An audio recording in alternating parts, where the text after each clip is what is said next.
Hello, welcome to रंस study circle. बेटा आज की क्लास में हम करने वाले हैं पॉलिटिकल साइंस का जो इंपॉर्टेंट क्वेश्चन आपके पेपर में आने वाले हैं। इसके पहले आपका जियो का क्लास कल हो गया था। आज हम क्लास करेंगे पॉलिटिकल साइंस का जो भी क्वेश्चन आपके पेपर में पूछे जा सकते हैं। पिछला क्लास आपने देखा ही होगा, क्वेश्चन देखा होगा, क्वेश्चन के लिखने के तरीके कैसे हैं, आंसर राइटिंग कैसे करना है आपको पेपर में आपने नोटिस किया ही होगा, किस तरीके से आंसर राइटिंग करना है, किस तरीके से कंक्लूजन लास्ट में नोट करना है, पॉइंट्स लिख के फिर उसको कैसे समझाने हैं। आपने ज्योग्राफी में आपको थोड़ा बहुत तो आइडिया मिल ही गया होगा, तो आपने ज्योग्राफी को उसमें से पढ़ लिया होगा। पीपीटी टेलीग्राम पे अवेलेबल है, टेलीग्राम पे आपने देख लिया होगा, पूरा का पूरा पीडीएफ मैंने अपलोड कर दिया था। आज की क्लास में हम करेंगे पोल साइंस सिविक्स पूरा का पूरा कंप्लीट करेंगे, एक एक चैप्टर से जो इंपॉर्टेंट क्वेश्चन इसके पहले पूछे गए हैं या पूछे जा सकते हैं, जिसके प्रोबेबल चांसेस है कि इस बार आ सकता है पेपर में, वो सारे क्वेश्चन आपको यहाँ पे करवाए जाएंगे। ठीक है, तो अभी तक अपने चैनल को सब्सक्राइब नहीं किया तो बेटा चैनल को सब्सक्राइब कर लो, दोस्तों में शेयर कर दो, और हाँ लाइक जरूर कर देना। ठीक है, तो फटाफट से क्वेश्चन को स्टार्ट करते हैं। तो पहला क्वेश्चन आप देखो क्या लिखा हुआ है, what were the reason behind civil war in Sri Lanka. भाई श्रीलंका में जो सिविल वॉर हुआ था उसका मेन रीजन क्या था। तो श्रीलंका में जो बेटा सिविल वॉर हुआ था ना, उसका मेन रीजन था एथनिक कॉन्फ्लिक्ट। एथनिक कॉन्फ्लिक्ट उसका मेन रीजन था। मतलब भाई श्रीलंका में जो सिविल वॉर हुआ था उसका मेन रीजन इथनिक कॉन्फ्लिक्ट था। जब इथनिक कॉन्फ्लिक्ट क्या बोलते हैं, जब दो कम्युनिटी के बीच में आपस में क्या हो जाए, आपस में कॉन्फ्लिक्ट हो जाए। जैसे आपने श्रीलंका में देखा था सिन्हाला और तमिल। सिन्हाला जो थी वो मेजोरिटी में थी, तमिल माइनॉरिटी में थी। ये कॉन्फ्लिक्ट जनरली मेनली लैंग्वेज के लिए, पॉलिटिकल पावर के लिए, और डिस्क्रिमिनेशन जो हो रहा था वहां पे तमिल की के साथ, इसकी वजह से ये कॉन्फ्लिक्ट और ज्यादा बढ़ते चला गया। आप देखो कि ये कॉन्फ्लिक्ट स्टार्ट कब हुआ था। यहाँ पे आंसर में आपको नहीं दिख रहा है, बट मैं आंसर को आपको इलेबोरेट करके समझाना चाह रहा हूँ कि भाई 1983 में ये सिविल वॉर स्टार्ट हुआ था, और ये सिविल वॉर 2009 तक चला था, अगर आपको याद होगा तो। 1983 में स्टार्ट होके 2009 तक ये सिविल वॉर चला था, और इस सिविल वॉर में बहुत सारे लोगों की जान गई थी। अब इसमें इशू क्या क्या थे, पहला था एथनिक कंपोजिशन का इशू, जिसमें श्रीलंका की पॉपुलेशन आपको पता है कि उसमें 74% जो थे वो सिन्हाला थे, और 18% कौन थे बेटा, तमिल थे। उस 18% तमिल में जो कुछ थे वो श्रीलंकन तमिल थे, कुछ थे इंडियन तमिल थे। जो सिन्हाला वाले थे वो बुद्धिज्म को फॉलो करते थे, और तमिल वाले जो थे वो मोस्टली आपके हिंदू थे। दोनों कम्युनिटी का कल्चर, लैंग्वेज, रिलीजन जो था वो अलग अलग था, जिस वजह से टेंशन जो है वो ग्रेजुअली बढ़ते चला गया। दूसरा, पॉलिटिकल पावर में इनइक्वालिटी। इंडिपेंडेंस के बाद, श्रीलंका इंडिपेंडेंस कब हुआ था थोड़ी देर में आप बताना, इसके श्रीलंका इंडिपेंडेंस कब हुआ था। ठीक है, मैंने बोला था आपको पेपर में आ सकता है, एमसीक्यू में पूछा जा सकता है श्रीलंका, या तो पूछा जा सकता है, बहुत अगर आसान क्वेश्चन देने का मन करे तो पूछ लेंगे, नहीं तो ये तो पूछा ही जा सकता है ना भाई कि सिन्हाला को ऑफिशियल लैंग्वेज कब घोषित किया गया था वहां का। तो पॉलिटिकल पावर में इनस्टेबिलिटी में, इनइक्वालिटी में समझा रहा था कि इंडिपेंडेंस के बाद श्रीलंका की जो गवर्नमेंट है उस पर सिन्हाला कम्युनिटी का कंट्रोल ज्यादा हो गया था। गवर्नमेंट पॉलिसी भी ज्यादातर सिन्हाला कम्युनिटी को फेवर करने लगी थी। तमिल को लगने लगा था ये बात कि उनके पॉलिटिकल पावर और डिसीजन मेकिंग में इक्वल रिप्रेजेंटेशन उनको नहीं मिल रहा है। ये बात तमिल को लगने लगा था, जिसके कारण बहुत सारे जो लोग थे वो इस कन्फ्लिक्ट में दोनों तरफ से मारे गए। बहुत सारे जो फैमिली है उनको फोर्स किया गया कि वो अपने घर को छोड़ के जाएं और अपने कंट्री में ही रिफ्यूजी बन के रहें। ठीक है, बहुत सारे लोगों ने अपने जीवन को खोया, बहुत सारे लोगों ने अपने घर को छोड़ा। अच्छा, ये जो स्टार्ट हुआ था वो मेन मुद्दा क्या था, मेन मुद्दा ये था कि सिन्हाला को ऑफिशियल लैंग्वेज वहां का घोषित कर दिया गया था। भाई 1956 की ये बात है, गवर्नमेंट ने सिन्हाला वनली एक्ट पास किया था, जिसमें सिन्हाला लैंग्वेज को ऑफिशियल लैंग्वेज बना दिया गया। तमिल लैंग्वेज को ऑफिशियल स्टेटस नहीं मिला। इस वजह से तमिल लोग गवर्नमेंट जॉब, एजुकेशन, एडमिनिस्ट्रेशन में डिसएडवांटेज में आ गए। तो ये जो तमिल लोग थे ना, ये लोग क्या करने लगे, इन लोगों ने, तमिल ग्रुप ने एक सेपरेट इंडिपेंडेंट स्टेट की मांग की। और ये जो सेपरेट इंडिपेंडेंट स्टेट था, आपको याद होगा मैंने आपको बहुत बार बोला बेटा, तमिल इल्लम, याद है, इल्लम, इल्ले इल्ले, अय्यर से समझाया था, अय्यर अय्यर जो जेठालाल में आता है ना, मतलब तारक मेहता का उल्टा चश्मा में, उसे समझाया था आपको, इल्लम, तमिल इल्लम। तमिल इल्लम की डिमांड करनी इन्होंने शुरू कर दी थी। इस डिमांड को लीड करने वाला जो मिलिटेंट ऑर्गेनाइजेशन था उसका नाम था बेटा लिट्टे।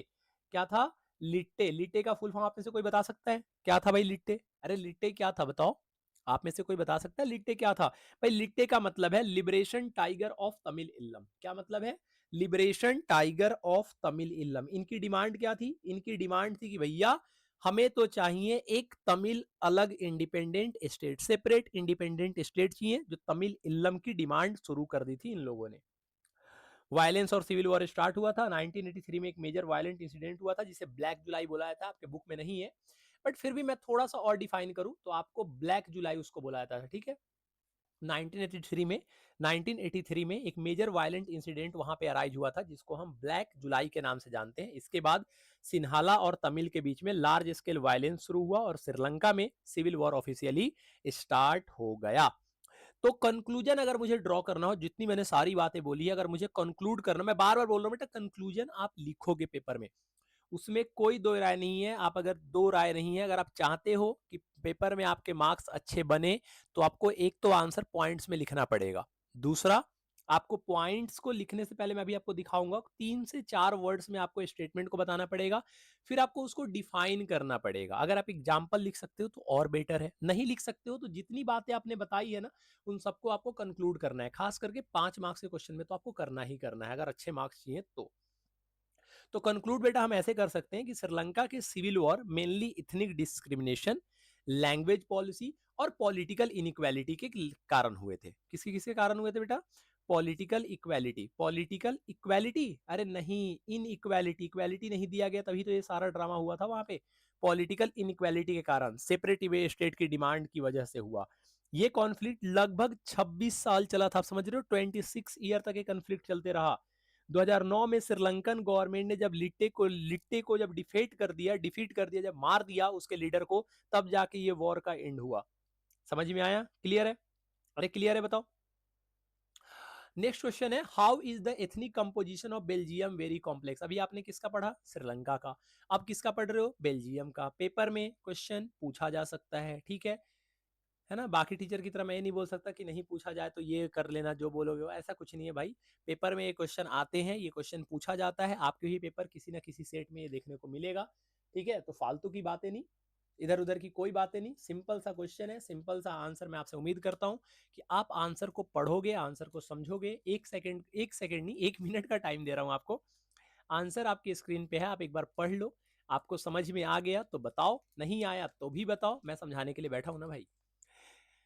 पढ़ो क्या लिखा हुआ है। What is the ethnic composition of Belgium, sorry, how is the ethnic composition of Belgium very complex. Belgium का जो एथनिक कंपोजिशन था वो बहुत ज्यादा कॉम्प्लेक्स क्यों था?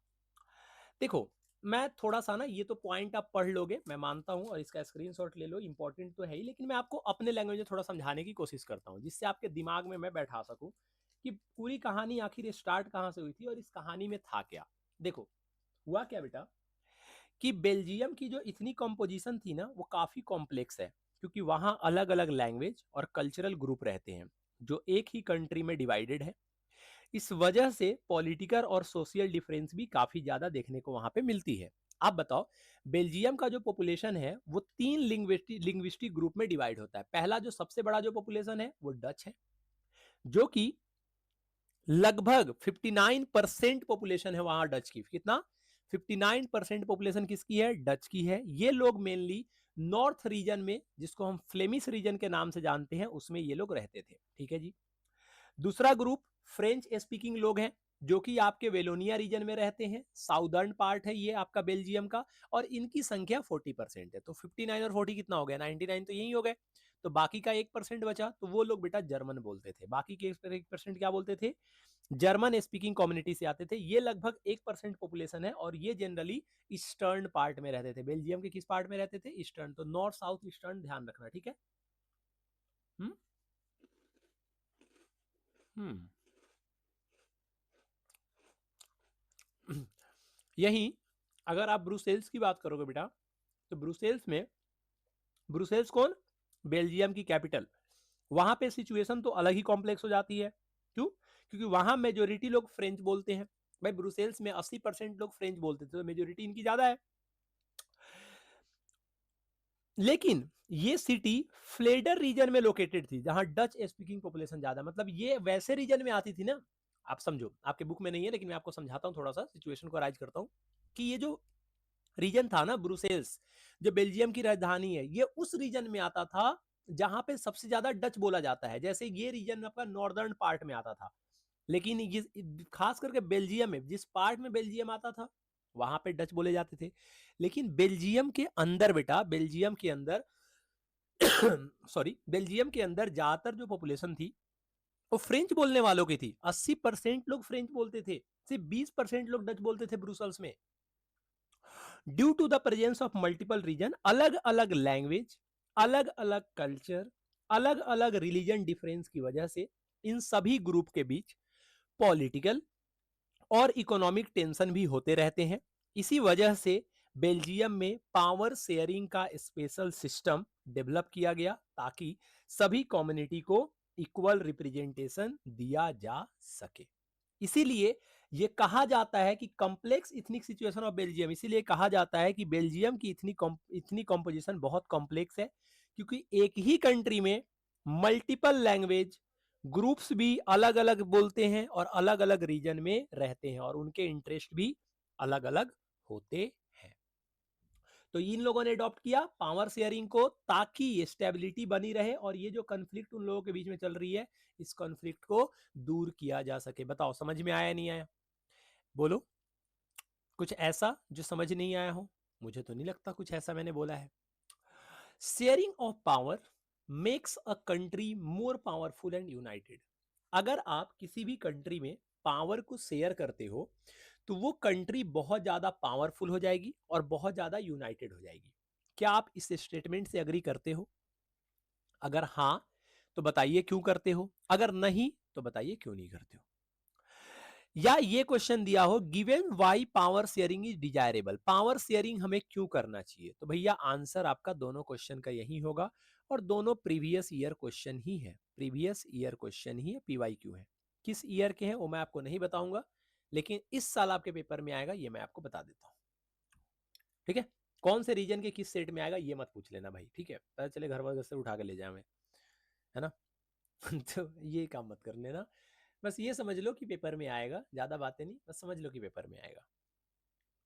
तो बोला sharing of power make a country more powerful and United, से पावर शेयर करने से कंट्री जो है वो ज्यादा पावरफुल और यूनाइटेड हो जाता है। जी हाँ बिल्कुल हो जाता है। कैसे?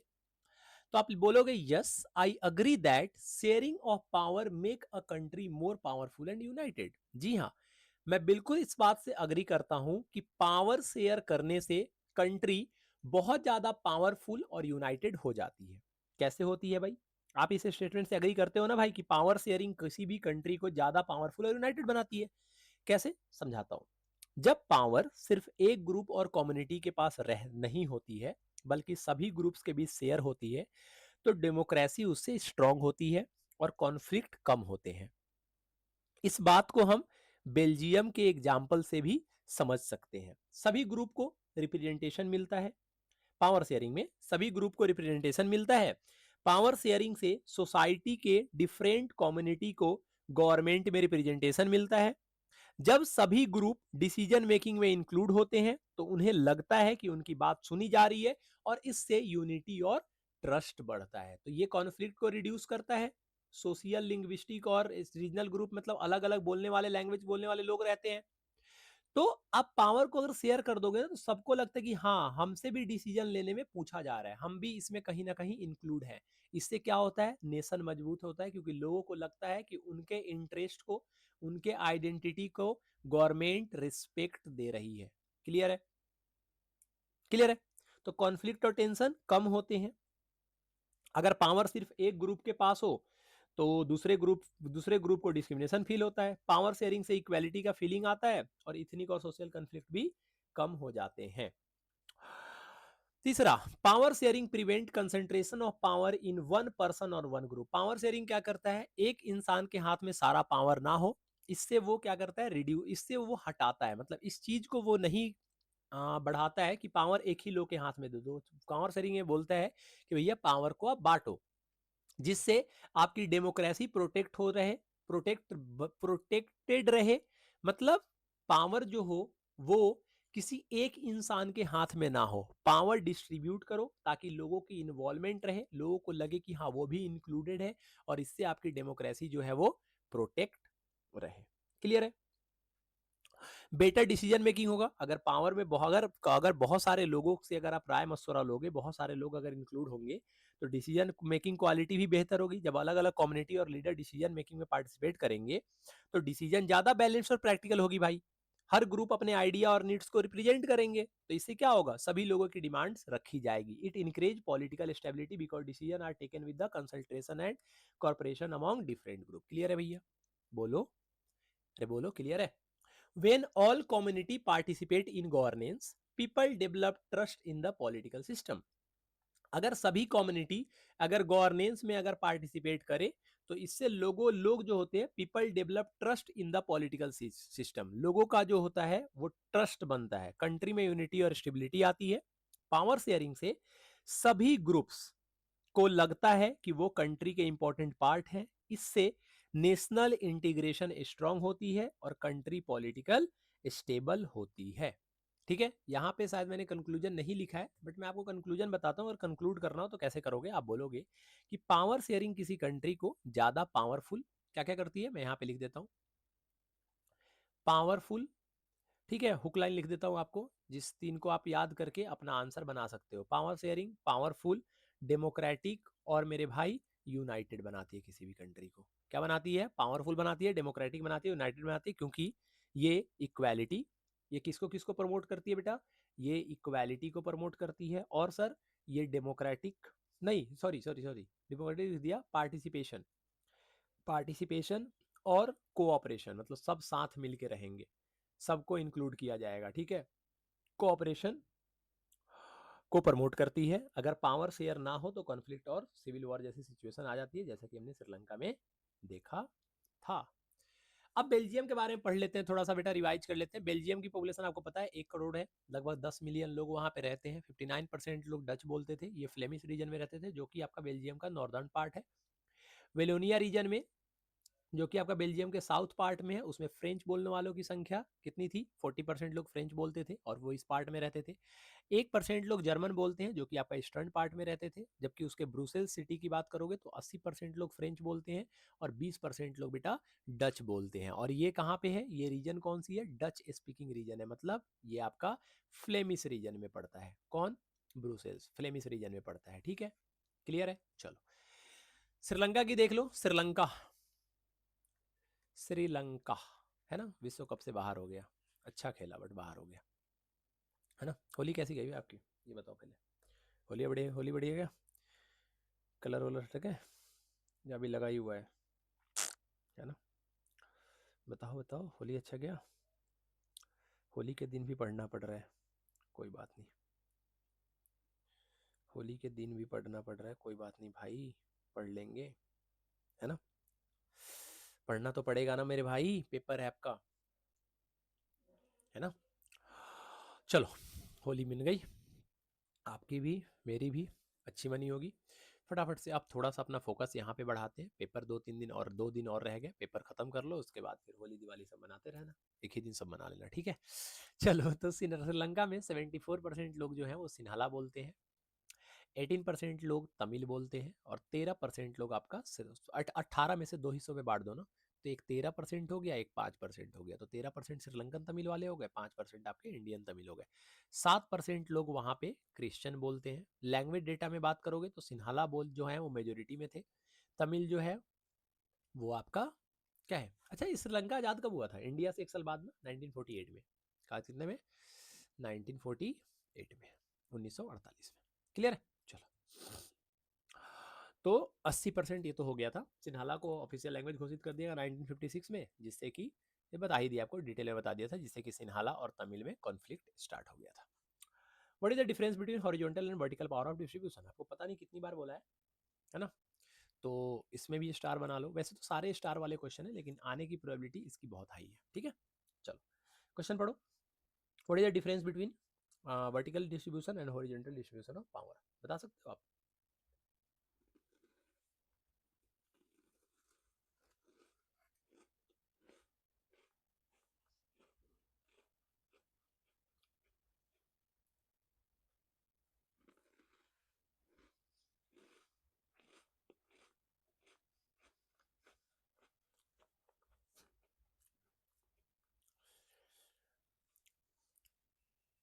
देख बेटा, पढ़ लिया होगा आपने। आपने अभी मैंने बढ़ाया था आपको कि पावर शेयरिंग डेमोक्रेसी का एक इंपॉर्टेंट फीचर है। क्लियर है? इसमें पावर अलग अलग लेवल और इंस्टीट्यूशन के बीच में डिस्ट्रीब्यूट की जाती है। पावर शेयरिंग के दो मेन फॉर्म्स होते हैं। कौन कौन से? एक हॉरिजॉन्टल डिस्ट्रीब्यूशन ऑफ पावर, और एक मेरे भाई vertical distribution of power. Horizontal vertical के बीच में डिफरेंस पूछ रहा है। तो हॉरिजॉन्टल का मतलब होता है सेम लेवल पर, सेम लेवल, ध्यान से सुनना, ध्यान से बिल्कुल, मैं क्या बोलना चाह रहा हूं दिमाग में बैठाना है, तो आपको मेरी बात को ध्यान से सुनना पड़ेगा। आवाज जा रहा है? अच्छा जा रहा होगा। आप ध्यान से मेरी बात को सुनो कि हॉरिजॉन्टल डिस्ट्रीब्यूशन ऑफ पावर का मतलब होता है कि सेम लेवल पे डिफरेंट ऑर्गन्स ऑफ गवर्नमेंट के बीच में पावर ऑफ डिवीजन। देख बेटा, एसएसटी का कोई, आप मेरे को जानते नहीं उसके पहले कि मैं एसएसटी पढ़ाता हूँ, आप मेरे को मैथ्स के लिए जानते हो इस चैनल पे, लेकिन मैं आपको एसएसटी करवा रहा हूँ। आपने जियो पढ़ के देखा होगा, लास्ट के एक दो क्वेश्चन में थोड़ा सा इशू आ रहा था माइक का, बट आप समझ रहे होगे, ठीक है। बट आज की जो क्लास है, बहुत इंपॉर्टेंट क्लास ले रहा हूँ, पॉलिटी की क्लास ले रहा हूँ, अच्छी क्लास होगी, मैं उम्मीद करता हूँ आपको पसंद आएगी, आप सीखोगे यहाँ से कुछ, आप मेरे से कुछ सीख के जाओगे जो आपके पेपर में बहुत काम आने वाला है। अगर आपने पूरा क्वेश्चन अपने जहन में बैठा लिया ना, तो भैया आपका 80 में से 80 लाने से कोई नहीं रोक सकता। सिर्फ 4 क्लास लेने वाला हूँ, बस सिर्फ 4। एक क्लास हो चुका है, ये दूसरी क्लास है, तीसरी है, चौथी है। मैं ज़्यादा टाइम वेस्ट नहीं करता आपका, आपसे कोई मैं 5 घंटा नहीं मांग रहा मैराथन का बाकियों की तरह। मैं आपसे सिंपल सा आपसे 2-2.5 घंटे आपका मांग रहा हूँ। 2-2.5 घंटे आप मुझे दे दो दिन के, 2-2.5 घंटे आप मेरे साथ यहाँ पे क्लास कर लो, बाकी आपको पीडीएफ प्रोवाइड कराया जा रहा है टेलीग्राम चैनल पे। Telegram channel science by run Singh आप जानते ही हो, नहीं जानते तो आप टेलीग्राम, उसमें डिस्क्रिप्शन में आपको लिंक मिल जाएगा, वहाँ से टेलीग्राम चैनल ज्वाइन कर लो, वहाँ पे आपको पीडीएफ प्रोवाइड करा दिया जाएगा, आप उसको एक बार पढ़ लो। जहां पे दिक्कत आ रहा है फिर से वीडियो में आओ और फिर से वीडियो को कवर कर लो, वहां से क्वेश्चन को कवर कर लो, सब कुछ क्लियर, कुछ नहीं रह जाएगा मेरे भाई, ऐसा कुछ भी नहीं पढ़ा रहा हूं जो रह जाएगा। चलो तो हॉरिजॉन्टल डिस्ट्रीब्यूशन ऑफ पावर में आते हैं। मैं ये बोल रहा था कि हॉरिजॉन्टल डिस्ट्रीब्यूशन का मतलब होता है सेम लेवल पे डिफरेंट ऑर्गन्स ऑफ गवर्नमेंट के बीच में पावर का डिवीजन।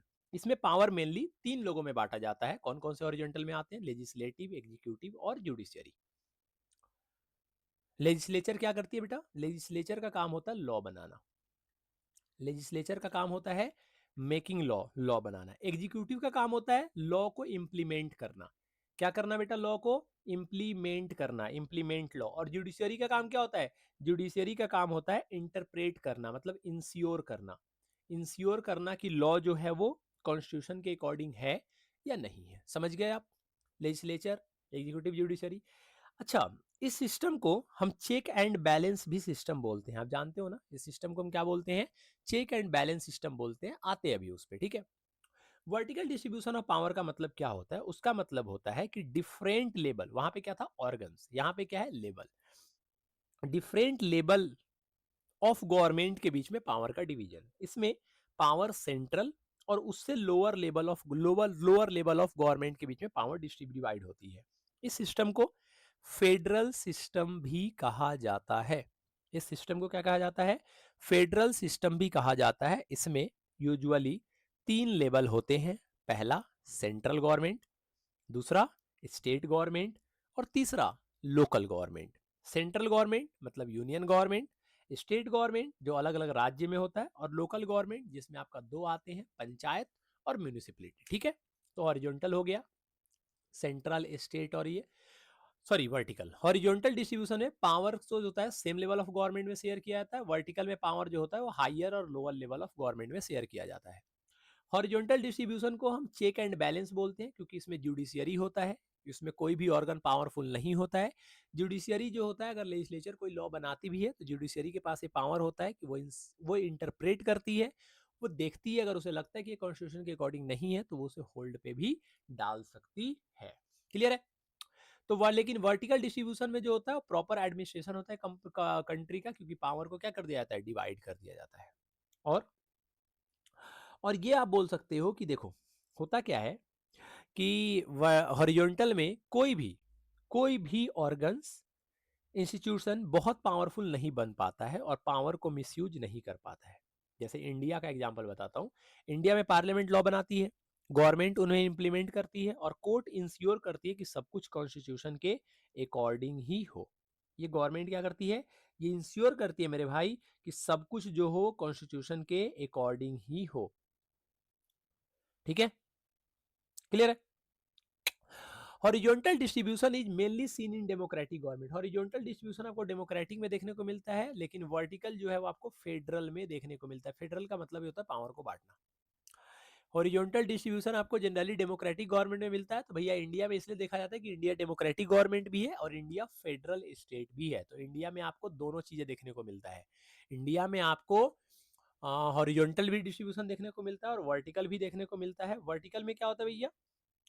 अरे वर्टिकल का एग्जांपल कैसे दे सकते हैं कि इंडिया में वर्टिकल डिस्ट्रीब्यूशन क्लियरली देखने को मिलता है, जहां पावर यूनियन स्टेट और लोकल गवर्नमेंट के बीच में डिवाइड होता है।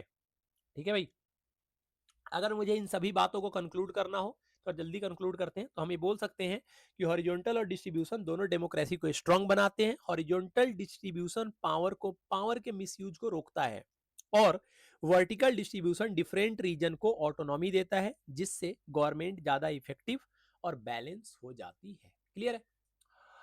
Right any advantage of horizontal distribution अभी आपको बता ही दिया, आप पढ़ लेना इसको कि ये क्या बोलते हैं, हॉरिजॉन्टल डिस्ट्रीब्यूशन पावर में कंसंट्रेशन ऑफ पावर, हाँ, एक ऑर्गन के पास नहीं होता है, सबके पास बराबर पावर होते हैं। चेक एंड बैलेंस बोला जाता है क्योंकि पावर लेजिस्लेचर, एग्जीक्यूटिव और जुडिशरी तीनों के पास बराबर होता है। ये डेमोक्रेसी को प्रोटेक्ट करता है, ये बताता है कि कोई भी ऑर्गन मिसयूज पावर का नहीं कर सकता है। डिक्टेटरशिप के चांसेज को कम करता है क्योंकि पावर एक इंसान के हाथ में नहीं होता है। ये प्रॉपर और फेयर फंक्शनिंग ऑफ गवर्नमेंट को इंश्योर करता है कि गवर्नमेंट प्रॉपर तरीके से काम करेगा। क्लियर है भाई? चलो, state major steps taken by government toward decentralization. Decentralisation का मतलब क्या होता है? 1992 में आया था ना डिसेंट्रलाइजेशन, क्या मतलब होता है? पढ़ो तो एक बार, पढ़ो जल्दी जल्दी पढ़ो।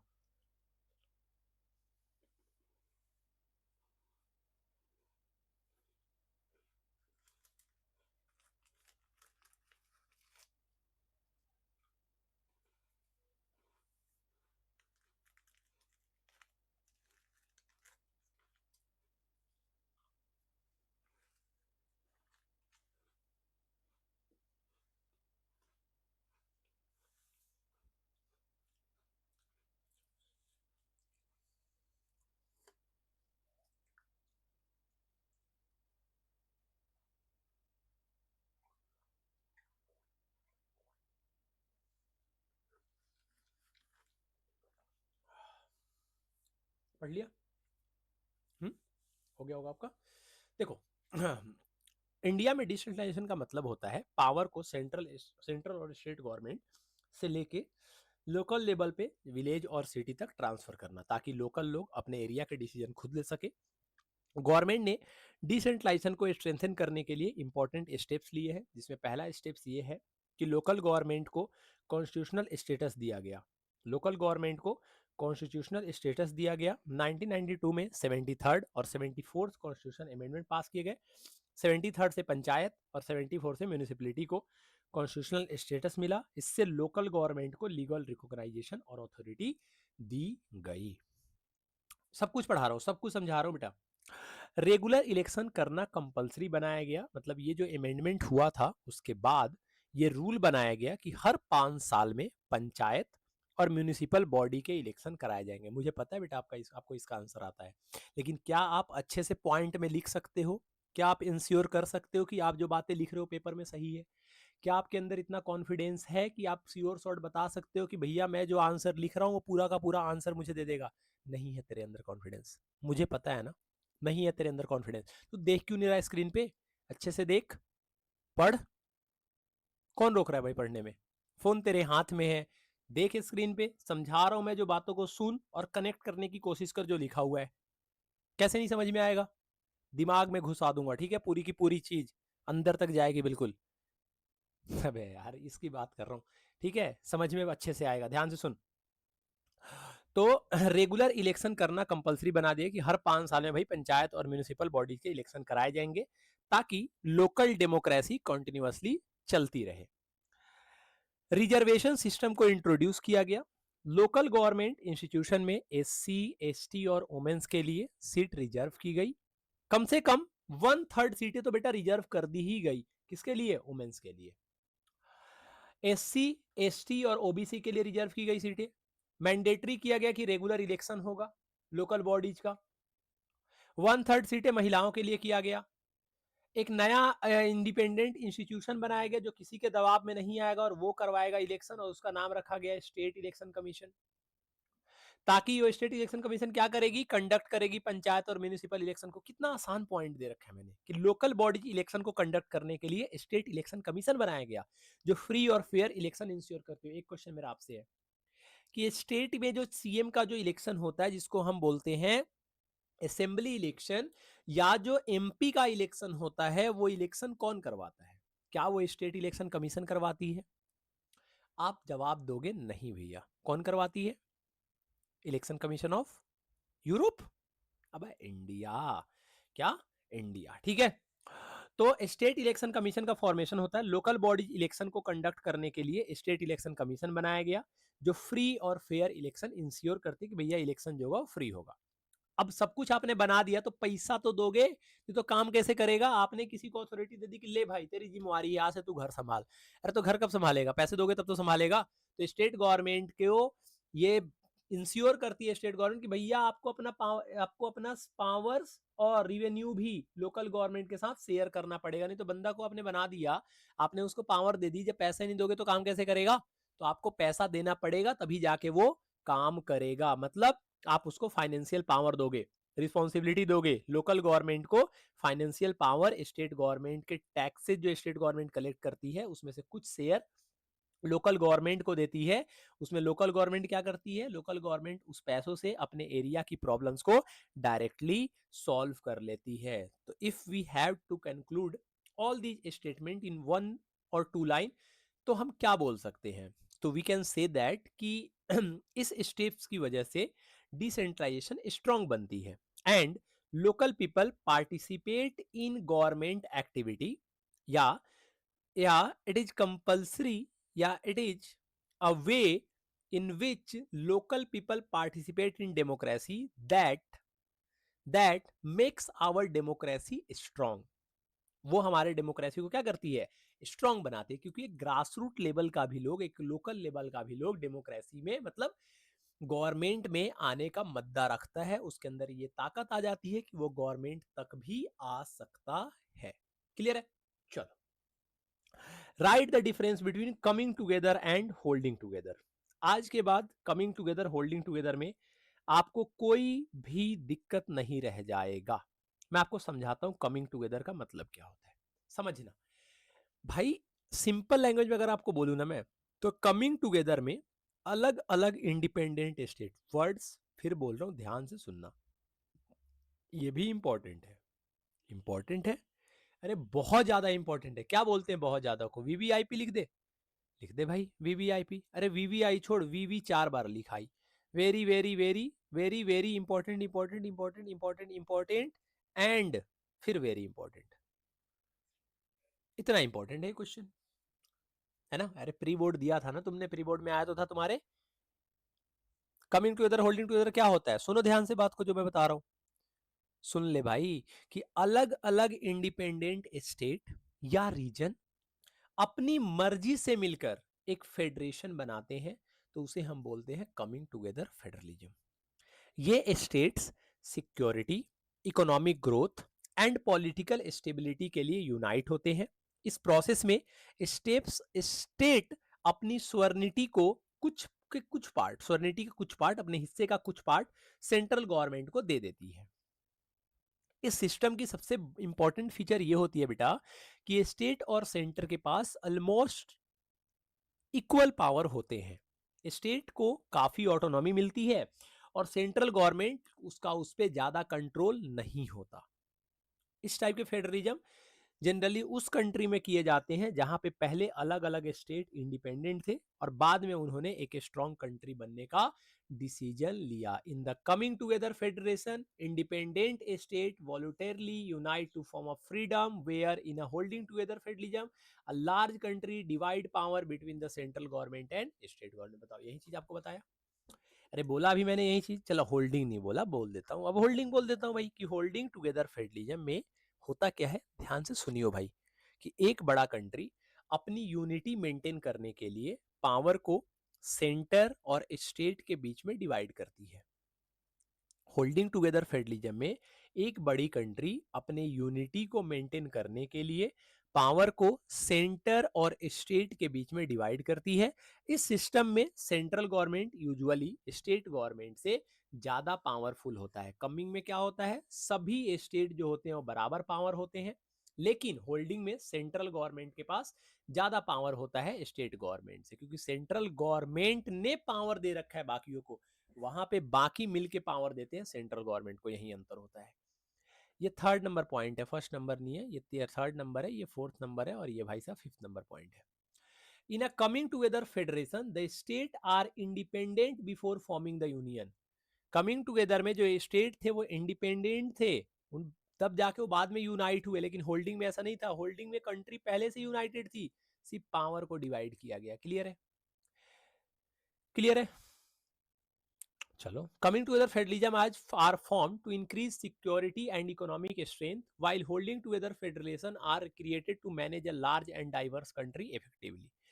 कमिंग टुगेदर फेडरेशन फॉर्म इसलिए किया गया था ताकि सिक्योरिटी जो हो और इकोनॉमिक स्ट्रेंथ बनी रहे, है ना, सारे एक साथ रहेंगे तो यूनिटी बनी रहेगी, स्ट्रेंथ बने रहेंगे। जबकि होल्डिंग टुगेदर फेडरेशन इसलिए बनाया गया था, इसलिए क्रिएट किया गया था, ये जनरली तब यूज किया जाता है जब एक कंट्री में डिफरेंट लैंग्वेज बोलने वाले कल्चर या रीजन होते हैं, तो उनको मैनेज करने के लिए पावर शेयरिंग जरूरी होता है। तो इसमें क्या करती है, सेंट्रल गवर्नमेंट अपने पावर को स्टेट गवर्नमेंट को दे देती है। वो क्या देती है, कॉन्स्टिट्यूशन में ऑलरेडी पहले से लिखा हुआ है, लेकिन कुछ स्टेट को स्पेशल पावर दिया जाता है ताकि उनके रीजनल नीड्स को सेटिस्फाई किया जा सके।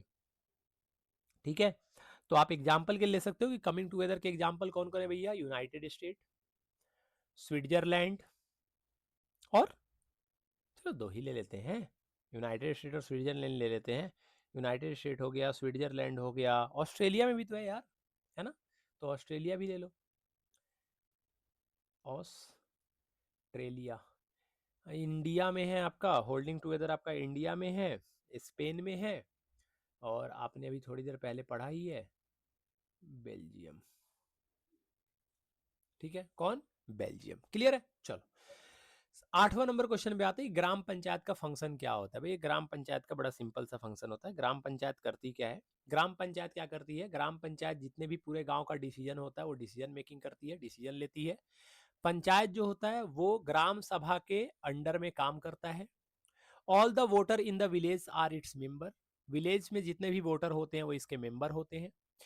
कम से कम इनको साल में 3 बार जरूर मिलना होता है साथ में, ताकि ये जो एनुअल बजट है वहां का उस पर डिस्कस कर सके, किसके, ग्राम पंचायत के एनुअल बजट पे डिस्कस कर सके, और वहां की जो परफॉर्मेंस है उसको रिव्यू कर सके, और अगर रिव्यू अगर अच्छा नहीं है तो उसको और बेहतर कर सके। ठीक है, इसलिए वो लोग क्या करते हैं, साल में 3 बार मिलते हैं, ठीक है, एनुअल बजट को ये अप्रूव करने के लिए। तो ये होता है ग्राम पंचायत का फंक्शन। फेडरलिज्म क्यों सक्सीड हुआ, या क्वेश्चन ऐसे ही पूछा जा सकता है कि 5 फीचर बताओ जो बताता है कि इंडिया एक फेडरल कंट्री है। अब आपने पढ़ा ना कि इंडिया फेडरल कंट्री है, तो आपसे पूछा जाएगा 5 आप फैक्टर ऐसे बताओ जो ये बता रहा है कि इंडिया क्या है आपका, फेडरल कंट्री है। क्या 5 फीचर आप बता सकते हो जो बता सकता है इंडिया फेडरल कंट्री है? ये आपके सामने 5 फीचर है, मैं एक एक करके बहुत डिफाइन में समझाऊंगा। आप एक बार, आपको 1 मिनट का टाइम दे रहा हूँ, आप एक बार इसको पढ़ लो, क्योंकि आप पढ़ लोगे तो भैया मेरे लिए आपको समझाना काफ़ी आसान हो जाएगा। अगर आप नहीं पढ़ोगे तो फिर मेरे लिए समझाना थोड़ा सा मुश्किल है। तो पढ़ लो एक बार जल्दी से, ज़्यादा टाइम लगेगा नहीं, जल्दी पढ़ो।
पढ़ लिया मेरे भाई।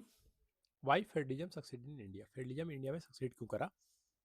बेटा देख, इंडिया में फेडरलिज्म सक्सेसफुल इसलिए रहा क्योंकि यहाँ पावर शेयरिंग और डाइवर्सिटी को मैनेज करने के लिए कुछ इंपॉर्टेंट हमारी गवर्नमेंट ने स्टेप्स लिए हैं। जैसे आपको पता है ना कि इंडिया एक बहुत डाइवर्स कंट्री है जहाँ लैंग्वेज, कल्चर, रिलीजन अलग अलग है, फिर भी इंडिया में जो है वो फेडरल सिस्टम ही है जिसने यूनिटी बना के रखी है। इंडिया में फेडरलिज्म क्यों सक्सीड हुआ, इसको हम कुछ लाइन से समझते हैं कि इंडिया में फेडरलिज्म सक्सीड क्यों हुआ।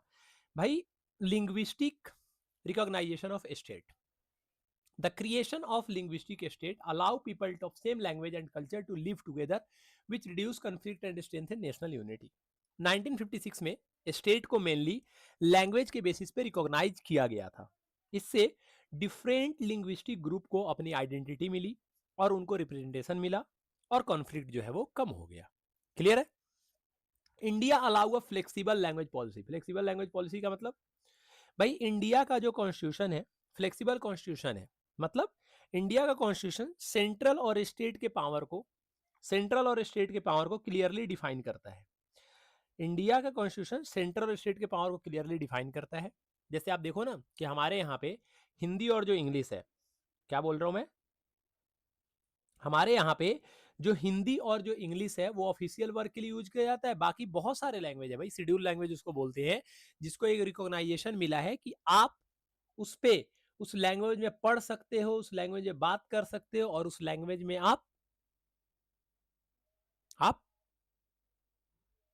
काम कर सकते हो। ठीक है, तो ठीक है भाई। उसके बाद में डिसेंट्रलाइजेशन सबसे मेन मुद्दा है कि आपने डिसेंट्रलाइजेशन करके पावर को क्या किया, सेंट्रल गवर्नमेंट से लेके लोकल गवर्नमेंट को दे दिया पावर को। लोकल गवर्नमेंट जैसे पंचायत और म्यूनिसिपैलिटी को दे दिया गया। और ये 1992 में 73rd और 74th कॉन्स्टिट्यूशन अमेंडमेंट से पावर को लोकल गवर्नमेंट तक ट्रांसफर किया गया था। इससे जो डेमोक्रेसी है वो हमारी स्ट्रांग हुई थी। लोगों को ये क्या बोल सकते हैं, लोगों को ये परमिशन मिला, लोगों को ये रास्ता मिला कि वो भी गवर्नमेंट में आए और वो भी डिसीजन मेकिंग में पार्टिसिपेट करे। पॉलिटिकल पार्टी भी लिख सकते थे, लेकिन मैंने यहाँ पे लिखना जरूरी समझा cooperation of mutual respect between centre and state. Centre और स्टेट के बीच में कोऑपरेशन का एक म्यूचुअल जो है वो रिस्पेक्ट है। क्यों रिस्पेक्ट है, उसके पीछे रीजन ऐसा नहीं कि वो बहुत एक फैमिली के हैं इसलिए रिस्पेक्ट करते हैं, ऐसा नहीं है कुछ। वो इसलिए रिस्पेक्ट करते हैं क्योंकि स्टेट का क्या काम है और सेंटर का क्या काम है, ये ऑलरेडी हमारे कॉन्स्टिट्यूशन में लिखा गया है ना। लिस्ट बना के, union list, state list, concurrent list, ये सब कुछ लिखा गया है। मतलब क्या कहना चाहता हूँ मैं ये कहना चाहता हूँ मेरे भाई कि अगर सबको, अगर उनके पावर को आप अलग अलग कर दोगे, आपने पावर को बिल्कुल डिफाइन ही कर दिया है, तो उसके बाद में उसमें कोई दिक्कत आने वाला ही नहीं है। 1953 में आंध्र प्रदेश बनाया गया था। तेलुगु स्पीकिंग जो लोग थे उन लोगों ने डिमांड करी थी तो उनको एक राज्य बना के दिया गया 1953 में। 1960 में इसके 7 साल बाद 1960 में मराठा लोगों का डिमांड था कि हमें एक स्टेट चाहिए जो मराठी जहां पे बोली जाए। तो उन लोगों ने महाराष्ट्र का फॉर्मेशन किया और ये बॉम्बे स्टेट से टूटा था। किससे टूटा था बेटा? बॉम्बे स्टेट से डिवीजन होकर बना था। उसी साल गुजराती लोगों को चाहिए था तो उनके लिए गुजरात बनाया गया और वो भी बॉम्बे स्टेट से टूटा था। उसके 6 साल बाद, पहले 7 का गैप था, फिर 6 का गैप था, 1966 में पंजाबी को पंजाब बनाया गया। हरियाणा पंजाब से टूट के, जहाँ पे हिंदी स्पीकिंग, खासकर समझना हरियाणवी नहीं, हिंदी स्पीकिंग लोगों के लिए पंजाब बना, पंजाब से टूट के हरियाणा बना के दिया था और ये भी 1966 में बना था। और तेलंगाना आपका 2014 में, हाल फिलहाल में सबसे बाद में जो लैंग्वेज बेसिस पे जो राज्य बना था वो आपका तेलंगाना बना था और ये आंध्र प्रदेश से अलग हुआ था। ठीक है, 2014 में इसका फॉर्मेशन हुआ था। क्लियर है? चलो 11 नंबर क्वेश्चन देखो क्या बोल रहा है।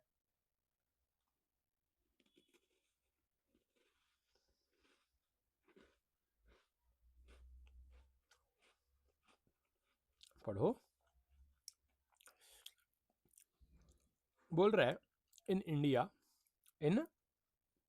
India women still lag behind men despite some improvement since independence से इतनी सारी इंप्रूवमेंट हुई है देश में, उसके बावजूद भी आज भी जो महिलाएं हैं वो पुरुषों से पीछे हैं।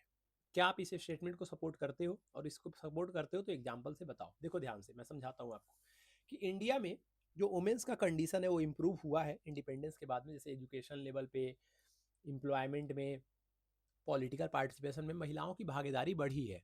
लेकिन फिर भी महिलाएं जो है वो पुरुषों से पीछे हैं बहुत सारे अलग अलग एस्पेक्ट में। जैसे लो लिटरेसी रेट, अभी भी आप अगर देखोगे तो लिटरेसी रेट के मामले में जो महिलाएं हैं वो अभी भी पीछे हैं, किससे? पुरुषों से।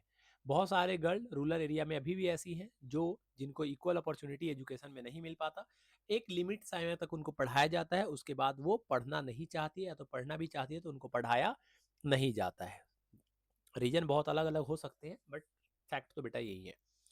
Less participation in paid job, जो पेड जॉब है उसमें महिलाओं की पार्टिसिपेशन बहुत कम है। क्यों कम है? क्योंकि लार्ज नंबर ऑफ जो वुमेन है वो घर के काम काज करती हैं, वो बाहर इन्वॉल्वमेंट नहीं लेती हैं, ठीक है। तो वो घर का जो काम काज करती है उनको इकोनॉमिक वर्क नहीं माना जाता है, उनको हम क्या करते हैं, उनको हम नॉन इकोनॉमिक वर्क में काउंट करते हैं, ठीक है। अनइक्वल वेजेज, अनइक्वल वेजेज का मतलब क्या है? बहुत सारे वर्क प्लेस ऐसे हैं जहां पे महिलाओं को कम पैसे का पेमेंट मिलता है, बराबर का काम करते हैं फिर भी कम पैसों का पेमेंट मिलता है। ये दिखाता है कि जेंडर इनइक्वालिटी आज भी आपको समाज में देखने को मिलता है बेटा। लो रिप्रेजेंटेशन इन पॉलिटिक्स, आज भी पॉलिटिक्स में पुरुषों से ज्यादा महिलाओं की संख्या नहीं है, पुरुष की संख्या ज्यादा है, महिलाओं की संख्या कम है, मतलब लेस पार्टिसिपेशन है। चाहे आप पार्लियामेंट के बारे में बात कर लो, चाहे legislative body assembly state assembly की बात कर लो, एज कंपेयर टू मेन जो महिलाएं की संख्या है बेटा वो कम है। सोशल डिस्क्रिमिनेशन भी आपको देखने को मिलता है, डोरी मतलब दहेज के लिए हो गया, या और अलग अलग बहुत सारी चीजें हैं। बहुत सारे लड़कियों की अर्ली शादी की जाती है, पहले ही शादी कर दी जाती है, बहुत के साथ डोमेस्टिक वायलेंस होता है, जेंडर डिस्क्रिमिनेशन होता है। तो ये सारे जो है वो सोसाइटी के अलग अलग पार्ट में आपको देखने को मिलते हैं, मतलब सोशल डिस्क्रिमिनेशन आपको देखने को मिलता है। अगर मैं कंक्लूजन निकालूं तो कंक्लूजन में ये बोल सकता हूं कि there has been progress since independence, women in India still face many challenges and continue to lag behind men in several area. अभी भी इंडिपेंडेंस के बाद भी, आज़ादी के बाद भी जो महिलाएं हैं इंडिया में वो बहुत ज़्यादा चैलेंजेस को फेस करती है, और आज भी पुरुषों से इसलिए वो पीछे हैं। लेकिन एक समय ऐसा आएगा जब वो आगे निकल जाएंगे, क्योंकि अब पार्टिसिपेशन उनका बढ़ चुका है महिलाओं का। क्लियर है? तो थम्स अप करो, अपने लिए मन ला के पढ़ोगे बेटा तभी निकलोगी आगे, नहीं तो कैसे निकलोगी बताओ। कोई स्किल्स, कोई एक्टिविटी अगर आप करते हो तो भी बेस्ट है, अगर नहीं करते हो बेटा एक्टिविटी वगैरह तो आपको पढ़ना ही पड़ेगा। और ये सेशन आपके बोर्ड 2024 का one of the best session होने वाला है। आज तक आपने चाहे किसी टीचर से पढ़ा हो, यूट्यूब पे पढ़ा हो, किसी कोचिंग में पढ़ा हो, कहीं भी पढ़ा हो, एक बार मेरे साथ मेरे बनाए गए मतलब इन द सेंस कि मैंने क्वेश्चन नहीं बनाया, क्वेश्चन जो सीबीएसई बोर्ड में आपके आएंगे वो क्वेश्चन, अगर ये क्वेश्चन मेरे साथ आप डिस्कस कर लेते हो, मोस्ट प्रिडिक्टेबल क्वेश्चन है, बहुत ज़्यादा टाइम नहीं, गिने चुने 2-2.5 घंटे आपसे लूंगा, है ना, 50 मिनट आपके ले चुका हूँ, 2.5 घंटे आपको मैं आपसे मेरा आपको अपना 2.5 घंटा मुझे दे देना है, आप मुझे अपना 2.5 घंटा दे दो, समझाने की जिम्मेवारी मेरी है, बस समझ जाना ध्यान से, ठीक है। तो 80 में से 80 लाने से कोई नहीं रोक सकता, आप अगर 4 वीडियो पूरा का पूरा कंप्लीट कर लेते हो तो। कॉम्युनलिज्म आपके प्री बोर्ड में पूछा गया क्वेश्चन है कि कॉम्युनलिज्म क्या होता है। कॉम्युनलिज्म का मतलब होता है, समझना मैं समझाता हूँ, यहाँ पे इंग्लिश में लिखा हुआ है, आप तो पढ़ लोगे, मैं आपको समझाता हूँ। इंग्लिश पढ़ के अगर रीड करके मैं हिंदी ट्रांसलेट करूँ ना तो आपको समझ नहीं आएगा, आपको लगेगा यार क्या कर रहा है मास्टर, है ना, इंग्लिश पढ़ रहा है फिर उसकी हिंदी बता रहा है, यार ये तो मैं भी कर लेता। मैं समझाना चाहता हूँ आपको, अपने लैंग्वेज में समझाना चाहता हूँ, तू जिस लैंग्वेज समझता है उस लैंग्वेज में तुझे समझाना चाहता हूँ कि तू सुन कि कॉम्युनलिज्म होता क्या है। कॉम्युनलिज्म का मतलब होता है कि जब एक रिलीजन के लोग अपने रिलीजन को दूसरे रिलीजन से ज्यादा इंपॉर्टेंट समझने लगते हैं। ले, पल्ले ही नहीं पड़ा। अरे भाई, कॉम्युनलिज्म का मतलब ये होता है कि जब एक रिलीजन के लोग अपने रिलीजन को दूसरे रिलीजन से ज्यादा इंपॉर्टेंट समझने लगते हैं और अपने रिलीजियस ग्रुप के इंटरेस्ट को सबसे ऊपर रखते हैं, तो उसे ही हम बोलते हैं कॉम्युनलिज्म। उसे ही क्या बोलते हैं? कॉम्युनलिज्म बोलते हैं। पढ़ लो इसे। It is a ideology in which people believe that सभी लोग सेम रिलीजन से बिलोंग करते हैं, common political social economic interest है, और ये इंटरेस्ट जो है वो बाकी लोगों से और बाकी रिलीजन के लोगों से डिफरेंट है। Communalism has some time influenced political decision and social relation. Communalism की वजह से इंडिया में बहुत ज्यादातर टाइम आप ये देखोगे, बहुत समय आप ये देखोगे कि कम्युनलिज्म जो है वो पॉलिटिकल डिसीजन को इन्फ्लुएंस करती है और सोशल रिलेशन को खराब करने में हेल्प करती है। कुछ फॉर्म है कम्युनलिज्म के। इंडिया जैसे डाइवर्स कंट्री में कम्युनल हार्मनी बहुत इंपॉर्टेंट है, क्योंकि यहाँ अलग अलग रिलीजियस के लोग साथ में रहते हैं। अगर कॉम्युनलिज्म जो होगा तो वो डेमोक्रेसी और नेशनल यूनिटी के लिए हार्मफुल माना जाता है। पहला फॉर्म्स क्या है? Communalism in everyday belief. Communalism in everyday belief का मतलब क्या है? इस फॉर्म में लोग ये बिलीव करते हैं कि वो एक ही रिलीजन के लोगों का इंटरेस्ट सेम होता है, ऐसा वो मानते हैं, और उन्हें एक ग्रुप की तरह एक्ट करना चाहिए। यहाँ रिलीजियस आइडेंटिटी को सबसे ऊपर माना जाता है, मतलब भैया हम कॉन्स्टिट्यूशन वगैरह नहीं मानेंगे, हम अपने रिलीजन को सबसे ऊपर मानेंगे। That is communalism. Communalism as a majoritarian dominance, मतलब इस स्टेज में जैसे मान लो किसी एक स्टेट में, किसी एक कंट्री में अगर किसी एक रिलीजन के लोगों का अगर डोमिनेंस ज़्यादा है तो वहाँ पे वो पॉलिटिकल पावर उनका ज़्यादा इस्टेब्लिश होता है। पॉलिटिकल लीडर रिलीजन को यूज करके वहाँ पे क्या करते हैं? सपोर्ट गेन करते हैं। Communalism leading to political mobilisation, इस फॉर्म में रिलीजन को पॉलिटिकल मोबिलाइजेशन के लिए यूज किया जाता है। लीडर रिलीजियस स्लोगन्स, लीडर क्या करते हैं बेटा? लीडर जो है वो रिलीजियस स्लोगन्स। चार्जर क्या है लैपटॉप का? Where is my charger? एक सेकेंड बेटा, ये आपका पूरा का पूरा सेटअप ही ऑफ हो जाएगा। ठीक है, चलो हो गया। तो मैं ये बोल रहा था कि कम्युनलिज्म के फॉर्म में, तो क्यों बज रहा है भाई, क्या दिक्कत है तुझे? कम्युनलिज्म के फॉर्म में साइलेंट हो जाए मेरे भाई। ठीक है। कम्युनलिज्म के फॉर्म में रिलीजन को पॉलिटिकल मोबिलाइजेशन के लिए यूज किया जाता है। Leader religious slogans, emotional blackmail करते हैं, इमोशनल ब्लैकमेल करने की कोशिश करते हैं रिलीजन के नाम पे, सिंबल्स का यूज करते हैं ताकि लोगों का सपोर्ट उन्हें मिले और वो लोगों को मोबिलाइज कर सके धर्म के नाम पे। बोलते हैं ना, कुछ ना हो तो धर्म के नाम पे लोगों को एक साथ ले आओ, लाना भी चाहिए, बट ये बहुत हार्मफुल भी होता है किसी किसी केस में। बहुत ज़्यादा ये हार्मफुल माना जाता है क्या, ये होता ही हार्मफुल है। ठीक है। तो ये दिखाता है these form show how communalism can influence politics and effect United society. ये जितने भी हमने तीनों बातें पढ़ी है ये बताता है कि कम्युनलिज्म का पॉलिटिक्स में इन्फ्लुएंस क्या है और सोसाइटी पे उसका क्या इफेक्ट पड़ता है। Describe the positive and negative aspect of, थोड़ा ज़्यादा टाइम ले लिया बीच के क्वेश्चन में, उसको कवर करते हैं भाई। Describe the positive and negative aspect of relationship between caste and politics. भैया इस पे तो बहुत बढ़िया लेके आने वाला हूँ मैं, ये caste in politics, politics in caste, थोड़ा सा पहले ये समझ लो फिर उस पर आते हैं। उन्होंने बोला भाई बताओ, describe the positive and negative effect aspect of relationship between caste and politics. Caste and politics जो है ना बेटा वो एक दूसरे से कनेक्टेड है। उन्होंने बोला पॉजिटिव और निगेटिव इंपैक्ट बताओ कि कास्ट और पॉलिटिक्स अगर एक साथ आते हैं तो उससे क्या पॉजिटिव इंपैक्ट है, क्या निगेटिव इंपैक्ट है। तो भैया कास्ट और जो पॉलिटिक्स है वो एक दूसरे से कनेक्टेड है। सम टाइम जो कास्ट होता है वो इन्फ्लुएंस करता है पॉलिटिक्स को, caste influence politics, and some time politics influence the caste system. इसके रिलेशन पॉजिटिव और निगेटिव दोनों होते हैं। पहला पॉजिटिव एस्पेक्ट के बारे में बात करते हैं कि इसकी अच्छी बात ही क्या है। अच्छी बात ये है कि लोअर कास्ट को रिप्रेजेंटेशन मिलता है। कास्ट बेस्ड पॉलिटिक्स हेल्प करता है कि लोअर कास्ट को और बैकवर्ड कास्ट के लोगों को रिप्रेजेंटेशन मिलता है, किसमें? गवर्नमेंट में और पॉलिसीज में। अवेयरनेस अबाउट इक्वालिटी, ये अवेयरनेस क्रिएट करता है किस चीज को लेके? सोशल इक्वालिटी को लेके। क्यों? क्योंकि हमें क्या करना है, हमें कास्ट डिस्क्रिमिनेशन को खत्म करना है। जो कास्ट के लिए कास्ट बेसिस पे जो डिस्क्रिमिनेशन हो रहा है हमें उस डिस्क्रिमिनेशन को पूरी तरीके से खत्म करना है। हमें वीकर सेक्शन के कंडीशन को इंप्रूव करना है। Improvement in the condition of weaker section, हमें वीकर सेक्शन के कंडीशन को क्या करना है? इंप्रूव करना है। गवर्नमेंट पॉलिसी और रिजर्वेशन जो है वो हेल्प करता है क्या करने के लिए? सोशल और इकोनॉमिक कंडीशन को इम्प्रूव करने के लिए। जो कंडीशन जो समाज के जो लोअर तबके के जो लोग हैं, लोअर कास्ट के जो लोग हैं जिनकी डेवलपमेंट नहीं हुई है, चाहे अपर कास्ट के लोग हैं लेकिन वो आपके इकोनॉमिकली बैकवर्ड है, फाइनेंशियली बैकवर्ड है, उनको रिप्रेजेंटेशन देने के लिए ये कास्ट इन पॉलिटिक्स बहुत इंपॉर्टेंट है। लेकिन इसके निगेटिव एक्सपेक्ट भी है। इससे क्या होता है, इससे सोसाइटी में डिवाइड हो जाता है, अलग अलग कास्ट के लोगों के बीच में कॉन्फ्लिक्ट स्टार्ट हो जाता है। ठीक है, तो डिवाइजन इन सोसाइटी। अब आप एक ग्रुप के एक कास्ट के लोगों को अगर सारा पावर दे दोगे तो भाई दूसरे कास्ट के लोगों को ये बर्दाश्त कैसे होगा? वो कैसे ये चीज बोलेंगे कि भाई जैसे आपने देखा ना सिल्हाना सिन्हाला को पावर दे दिया गया, तमिल चाहते तो चुप रह जाते लेकिन चुप रहने की बात ही नहीं थी क्योंकि तमिल को पावर नहीं दिया गया था।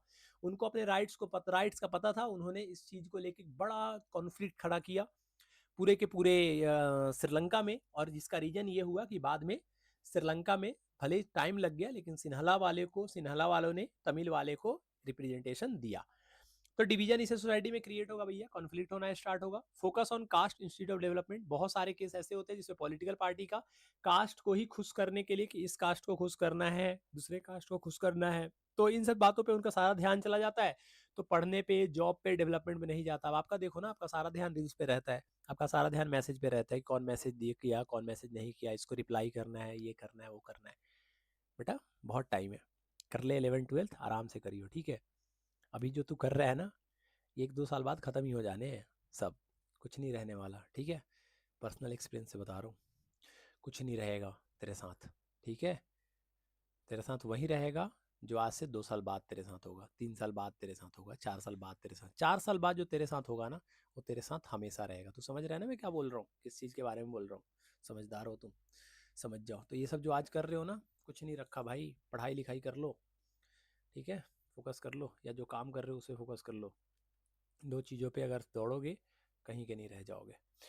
तो ये रियल लाइफ प्रॉब्लम जैसे एजुकेशन, जॉब, डेवलपमेंट, इन सब से ध्यान हट के कास्ट सपोर्ट पे चला जाता है। स्ट्रेंथिंग कास्ट डिफरेंस, जब हम कास्ट का यूज पॉलिटिक्स में करते हैं तो एक कास्ट तो बहुत ऊपर हो जाती है पॉलिटिकली, और एक कास्ट जो हो जाती है उसको रिप्रेजेंटेशन नहीं मिल पाता है। इसी कारण से समाज में क्या बढ़ता है, डिस्क्रिमिनेशन पैदा होता है, डिस्क्रिमिनेशन समाज में आपको देखने को मिलता है। अगर मुझे ये लाइन पूरा कंक्लूड करना हो तो मैं ऐसे कंक्लूड कर सकता हूँ कि the relationship between caste and politics has both positive and negative side. Caste in politics का एक पॉजिटिव साइड भी है और एक निगेटिव साइड भी है, and it should be used in the way that promote equality and unity in the society. इसलिए हमें इस तरीके से यूज करना चाहिए इसका कि ये समाज में सोसाइटी और इक्वालिटी को प्रमोट करे। क्लियर है? अब देखो, अब मेन मुद्दा आया कि भैया कास्ट इन पॉलिटिक्स और पॉलिटिक्स इन कास्ट। मेन मुद्दा ये आया, caste in politics and politics in caste. देखो, कास्ट इन पॉलिटिक्स का मतलब क्या होता है समझाता हूं। कास्ट इन पॉलिटिक्स का मतलब ये होता है कि जब पॉलिटिकल सिस्टम और इलेक्शन पर कास्ट का इन्फ्लुएंस हो जाता है। पॉलिटिकल पार्टी करती क्या है, अक्सर कास्ट कंपोजिशन को देखकर कैंडिडेट सिलेक्ट करती है। Political party select candidate from the caste that has the large population in the particular area. Political party किसी पर्टिकुलर एरिया में उसी इंसान को, उसी कैंडिडेट को खड़ा करती है जो जिसकी कास्ट मेजोरिटी में होती है वहां पे। इलेक्शन में वोटर भी कई बार अपनी कास्ट के कैंडिडेट को सपोर्ट करते हैं। भाई पॉलिटिकल पार्टी तो खड़ा करती है, लेकिन वोटर जो होते हैं वो भी अपने कास्ट के लोगों को ही सपोर्ट करते हैं, belonging to their own caste. Political party different caste group को अट्रैक्ट करने के लिए अलायंसेज बनाती है अलग अलग कास्ट ग्रुप के लोगों के साथ, ताकि कास्ट ग्रुप का जो लीडर है, जैसे मान लो राजपूत है तो राजपूत का कोई ग्रुप है, उस राजपूत के ग्रुप के साथ कोई पार्टी अटैच कर लेगी, तो राजपूत का जो लीडर है ना उस ग्रुप का, वो जो भी बात बोलेंगे वो पूरा का पूरा राजपूत क्या करेगा, उस बात को मानेगा।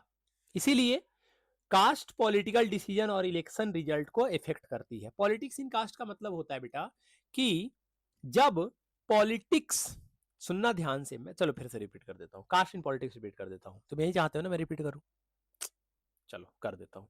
कास्ट इन पॉलिटिक्स का मतलब ये होता है, सुनिए बेटा ध्यान से, कास्ट इन पॉलिटिक्स का मतलब ये होता है कि जब पॉलिटिकल सिस्टम और इलेक्शन पर कास्ट इन्फ्लुएंस हो जाती है। और पॉलिटिक्स इन कास्ट का मतलब होता है कि जब पॉलिटिक्स कास्ट सिस्टम को इन्फ्लुएंस करती है और उसमें चेंजेस लाती है। पहला पॉइंट, पॉलिटिक्स की वजह से कास्ट ग्रुप पॉलिटिकली ऑर्गेनाइज्ड और अवेयर हो जाते हैं। डिफरेंट कास्ट ग्रुप अपने राइट्स और रिप्रेजेंटेशन के लिए डिमांड करते हैं। रिजर्वेशन पॉलिसी और पॉलिटिकल पार्टिसिपेशन से लोअर कास्ट ग्रुप को इंपावरमेंट मिलता है। इससे कास्ट सिस्टम में कुछ सोशल चेंजेस भी आते हैं। Different caste group organise themselves to have demand political power and representation. अलग अलग कास्ट ग्रुप ये डिमांड करते हैं कि भैया मुझे भी पॉलिटिकल रिप्रेजेंटेशन चाहिए, मुझे भी पावर चाहिए। पॉलिटिकल पार्टिसिपेशन जो होता है वो इंक्रीज करता है ताकि उनके कास्ट के जो लोग हैं उनको अपने राइट्स के बारे में पता चले और उनको भी पॉलिटिक्स में आए, मतलब वो भी अपने कास्ट के लोगों के लिए, अपने रिलीजन के लोगों के लिए, अपने जिस रीजन में वो रहते हैं उनके लिए डेवलपमेंट का काम कर सके। Leader from lower and backward caste are getting more opportunity in politics. ऐसा बोलते हैं, उनका डिमांड होता है कि भैया जो लोअर कास्ट के लोग आ रहे हैं क्योंकि उनको समाज में उतना राइट्स नहीं मिला है, तो उनको ज़्यादा अपॉर्चुनिटी मिलनी चाहिए पॉलिटिक्स में। गवर्नमेंट पॉलिसी जैसे कि रिजर्वेशन दिया गया है, ये हेल्प करता है क्या करने में, जो वीकर कास्ट ग्रुप के जो लोग हैं उनके सोशल स्टेटस को और इकोनॉमिक कंडीशन को इम्प्रूव करने में ये हेल्प करता है। कौन? Politics in cast. क्लियर है? चलो 16 नंबर क्वेश्चन क्या है बेटा, कास्ट इन पॉलिटिक्स पॉलिटिशियन का समझ में आ गया ना। पहले वाले में कास्ट इन पॉलिटिक्स में कैंडिडेट सिलेक्शन में कास्ट का रोल होता है, वोटिंग बिहेवियर कास्ट पे डिपेंड करती है, कास्ट अलायंस बनाई जाती है और caste based mobilisation, political party कभी कभी लीडर जो होते हैं वो कास्ट आइडेंटिटी को हाईलाइट करने के लिए लोगों को मोबिलाइज करते हैं in the name of their religion और कास्ट। और पॉलिटिक्स इन कास्ट में आपने क्या पढ़ा, political awareness, empowerment, lower caste को इंपावरमेंट मिलता है कि रिजर्वेशन पॉलिसी आई है जिससे कि एससी एसटी और ओबीसी कम्युनिटी को गवर्नमेंट इंस्टीट्यूशन में पार्टिसिपेशन मिलता है। ठीक है। दूसरा, डिमांड फॉर सोशल जस्टिस आपको बता ही दिया, और decline of old caste hierarchy system जो आपको लास्ट में मैंने बताया था कि डेमोक्रेटिक पॉलिटिक्स की वजह से ट्रेडिशनल जो कास्ट हायरार्की धीरे धीरे जो जो हमारे समाज में चलती हुई आ रही थी वो धीरे धीरे वीक हो रही है, और लोअर कास्ट ग्रुप की सोशल और पॉलिटिकल पोजीशन भी पहले से बेहतर हो रही है, इंप्रूव हो रही है।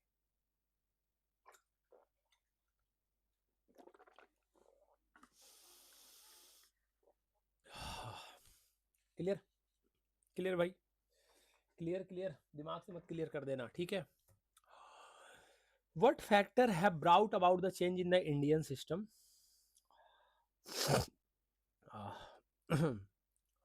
सॉरी यार। What factor have brought about the changes in the Indian caste system in modern time? Indian caste system modern time में इंडियन कास्ट सिस्टम में क्या क्या चेंजेज आए थे और वो चेंजेज आए कैसे थे? देखो हमारे यहाँ पे ना कुछ सोशल रिफॉर्मर थे जैसे कि फूले हो गए, ज्योतिबा ज्योति ज्योतिबा ज्योतिबाई फूले था ना, हाँ ज्योतिबाई फूले, गांधी जी, महात्मा गांधी, बी आर अम्बेडकर, ये लोग कास्ट सिस्टम के खिलाफ थे। इन लोगों ने ही कास्टलेस सोसाइटी के इन लोगों ने सपना देखा था और इनका मानना था कि हमें अपने कास्ट से और धर्म से ऊपर उठ के हमें एक इंसान की तरह समाज में रहना चाहिए। इकोनॉमिक डेवलपमेंट जो था वो रिड्यूस हुआ था कास्ट के बेसिस पे। लिटरेसी रेट और एजुकेशन ने हेल्प करा कि कास्ट पे लोगों का भरोसा खत्म हो। अब एक बात बताओ, आप किस कास्ट से आते हो ये देख के मैं आपको पढ़ा रहा हूँ, मैं किस कास्ट से बिलोंग करता हूँ ये आप देख के क्लास ले रहे हो? नहीं लेते ना। आपके क्लास में आपके बेंच पे कौन बच्चा बैठता है आपको शुरू शुरू में पता होता है किस कास्ट का है? नहीं होता ना। आप दुकान में जब सब्जी लेने जाते हो आपको पता होता है आप किससे सब्जी खरीद रहे हो? नहीं पता होता ना। तो कास्ट सिस्टम ये सब लेकिन पहले होता था, पहले छुआछूत था। अगर लोअर कास्ट के लोग अगर किसी ऑब्जेक्ट को टच कर लेते तो अपर कास्ट वाले उससे बहुत दूरी बना के रखते थे। अपर कास्ट वाले ये मतलब समाज से उनको बहिष्कार कर देते थे, यहाँ तक कि मंदिर में जाने तक की अनुमति नहीं थी लोअर कास्ट के लोगों को। एक बार मंदिर में उनका पाँव पड़ गया तो मंदिर को गंगा जल से धोला धुला जाता था। तो ऐसा हमारा जो देश था वो ऐसे ही चलते हुए आ रहा था। ऐसा नहीं है कि मैं आपको कुछ भी बोल रहा हूँ भाई, ऐसे ही आता था चलते हुए। तो ये जो बिलीफ चलते हुए आ रहा था, एजुकेशन होने के कारण ये सारे बिलीफ लोगों के खत्म हुए। कॉन्स्टिट्यूशन प्रोविजन, जैसे कॉन्स्टिट्यूशन में एक प्रोविजन लेके आएगा राइट टू इक्वालिटी, मतलब हम सभी लोग लॉ के सामने बराबर है, चाहे वो किसी धर्म का हो, किसी रिलीजन का हो, किसी कास्ट का हो, किसी सेक्स का हो। हम सभी कॉन्स्टिट्यूशन के सामने, लॉ के सामने हम सब बराबर है। इससे क्या होता है? डिस्क्रिमिनेशन कम होता है।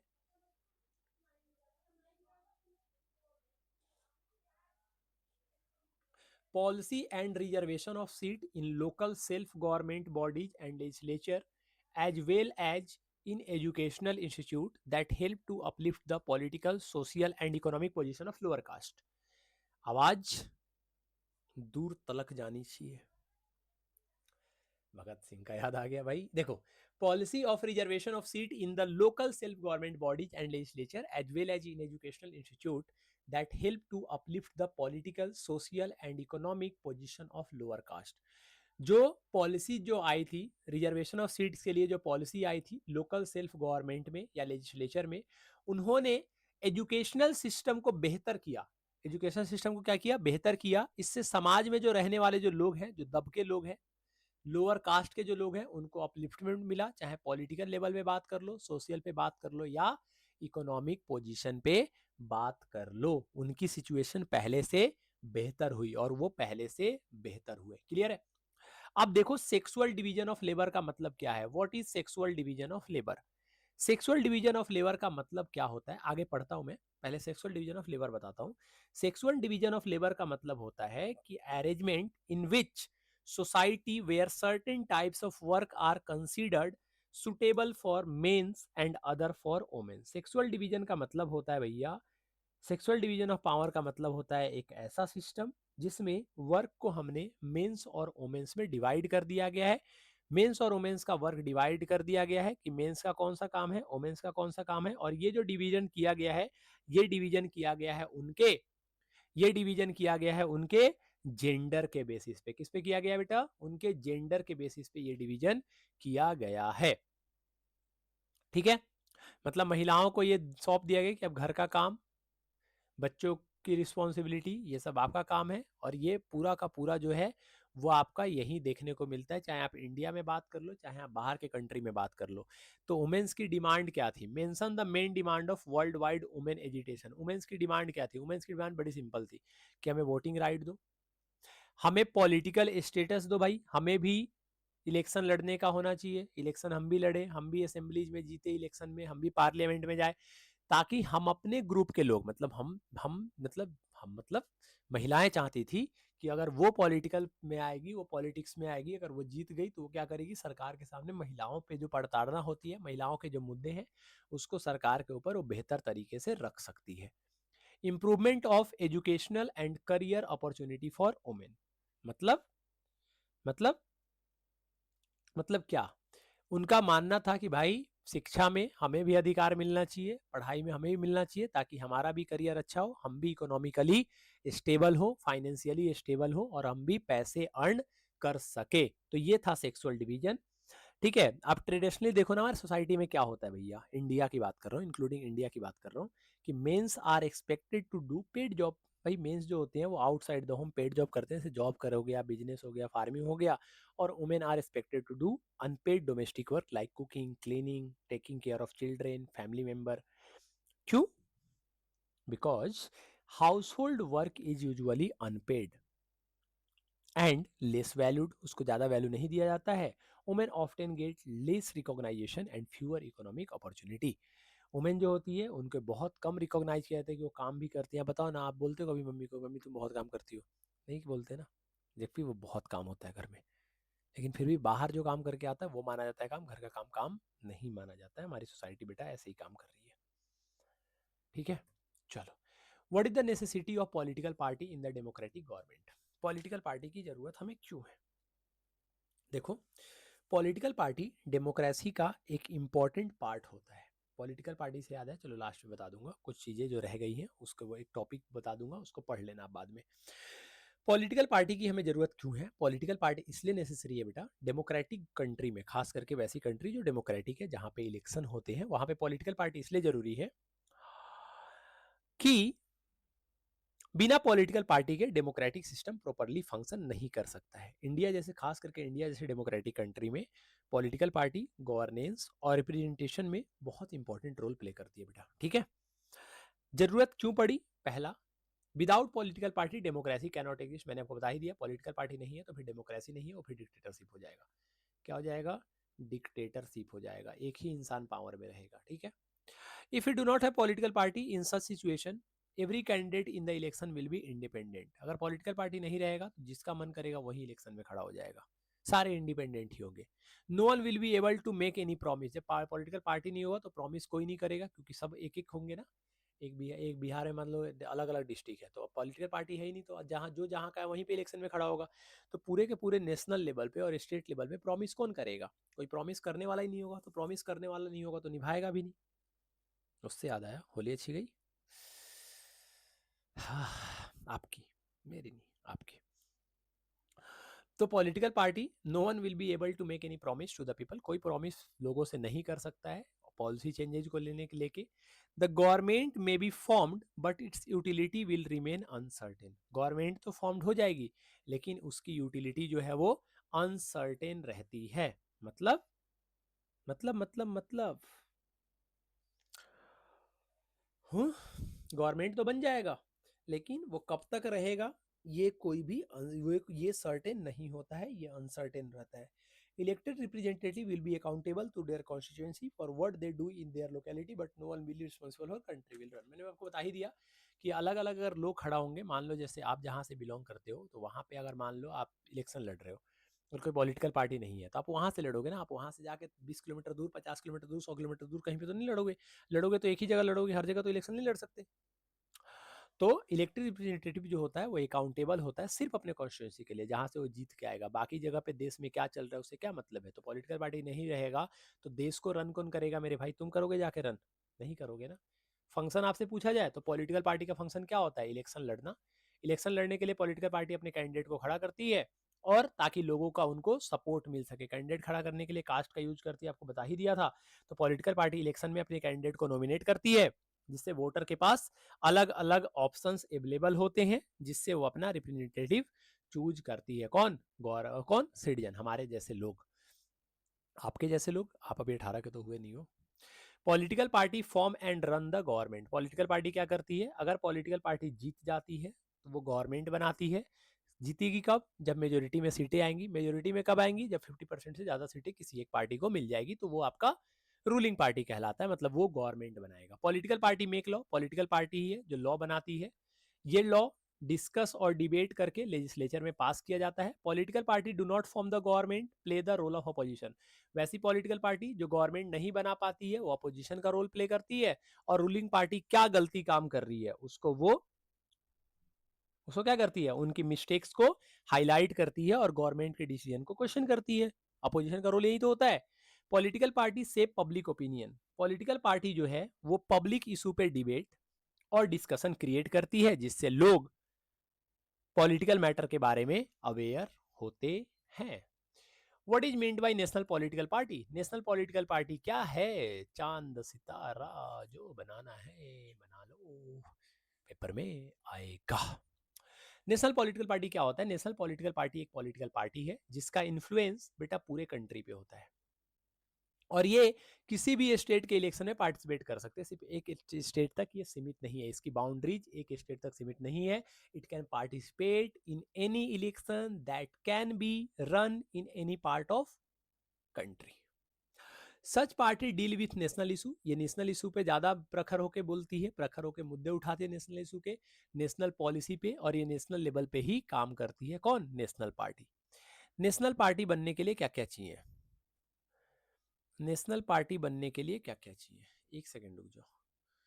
नेशनल पार्टी बनने के लिए क्या चाहिए बेटा? ये 6 लिखा हुआ है, ठीक है, ये 6 लिखा हुआ है, ये 6 है, ये परसेंट है, ठीक है। चलो, तो नेशनल पार्टी बनने के लिए क्या चाहिए भैया? नेशनल पार्टी बनने के लिए कुछ चीजें की जरूरत पड़ती है। क्या?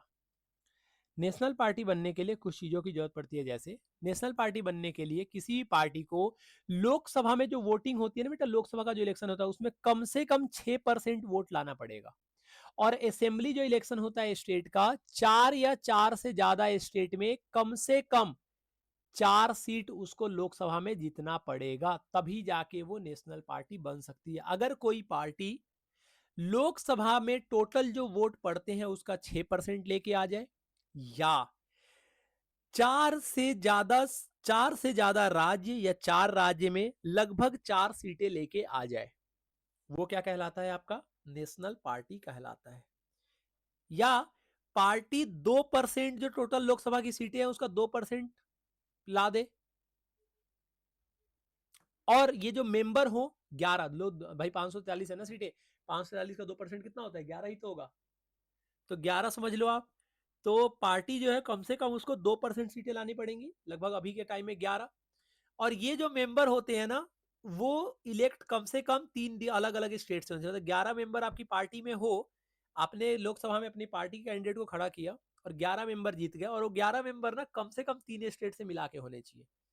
कम से कम 3 अलग अलग स्टेट से मिला के 11 नंबर होना चाहिए, 2 स्टेट से नहीं होना चाहिए, एक स्टेट से नहीं होना चाहिए, 3 अलग अलग स्टेट से मिला के 11 नंबर होना चाहिए। अगर ऐसा है तो आपकी पार्टी नेशनल पार्टी कहलाएगी।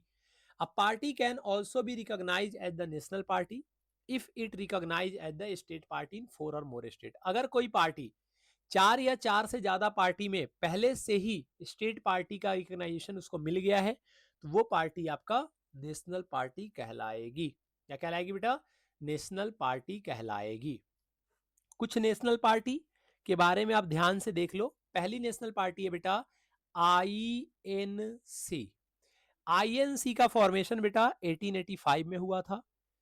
ये किस पे आइडियोलॉजी पे मानती है? ये सेकुलरिज्म को मानती है। किसको मानती है? सेकुलरिज्म को। यही मैं समझा रहा था कि सेकुलरिज्म उस टाइम बोल रहा था, छूट गया। सेकुलरिज्म बेटा एक ऐसी आइडियोलॉजी होती है जिसमें हम सभी धर्म के लोगों को इक्वल मानते हैं।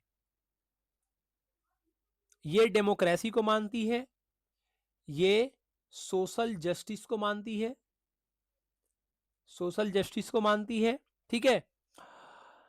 दूसरा है बीजेपी।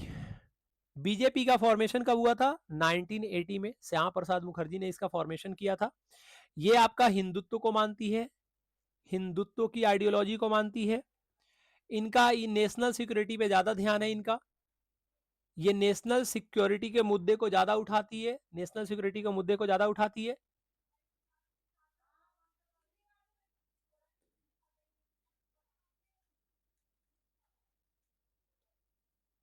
बीजेपी 1980 में फॉर्मेशन हुआ। हिंदुत्व, नेशनल सिक्योरिटी और इकोनॉमिक डेवलपमेंट पे उसका फोकस होता है।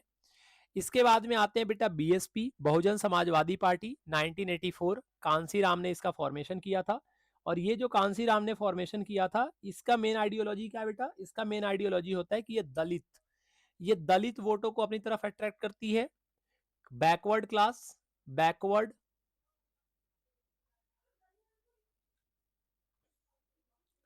बैकवर्ड क्लास और माइनॉरिटी, और माइनॉरिटी के राइट्स को और सोशल इक्वालिटी पे काम करती है। ये उसकी कुछ आइडियोलॉजी है। ठीक है। ये अलग अलग पार्टी की अलग अलग आइडियोलॉजी लिखा रहा हूं, ये ध्यान रखना। और चौथा और पांचवा, चौथा नंबर की पार्टी है बेटा सीपीआईएम। सीपीआईएम और एक है आपका सीपीआई। सीपीआई बेटा बहुत पुरानी पार्टी है। सीपीआई का फॉर्मेशन 1925 में हुआ था। इसका फॉर्मेशन ऐसे डांगे ने किया था। आपको नहीं पढ़ना है, आपकी बुक में नहीं है। ये किस मुद्दे को मानती है? ये सोशलिज्म पे बिलीव करती है, सोशलिज्म की थ्योरी को मानती है। वर्कर्स के राइट, क्योंकि ये वर्कर्स के लिए ही पार्टी बनाई गई थी, तो वर्कर्स के राइट का ये ख्याल रखती है। सीपीआईएम क्या है बेटा? सीपीआईएम का फॉर्मेशन 1980, 1980 नहीं बेटा, 19 ये बीएसपी मैंने 18 का लिख दिया। बीएसपी का फॉर्मेशन नया उसमें हुआ था ना 1984 में। 1984 में 1964 में हुआ था सीपीआईएम का फॉर्मेशन। सीपीआईएम जो है वो ईएमएस नाम्बो द्रिपड इन्होंने फाउंड किया था। ये मार्क्सिज्म और लेनिज्म की थ्योरी को मानती है। लेनिन, ये मार्क्सिज्म और लेनिन की थ्योरी को मानती है। ये इसका भी पूरा का पूरा ध्यान किस पे रहता है? सोशलिज्म पे रहता है। ये सोशलिज्म को मानती है।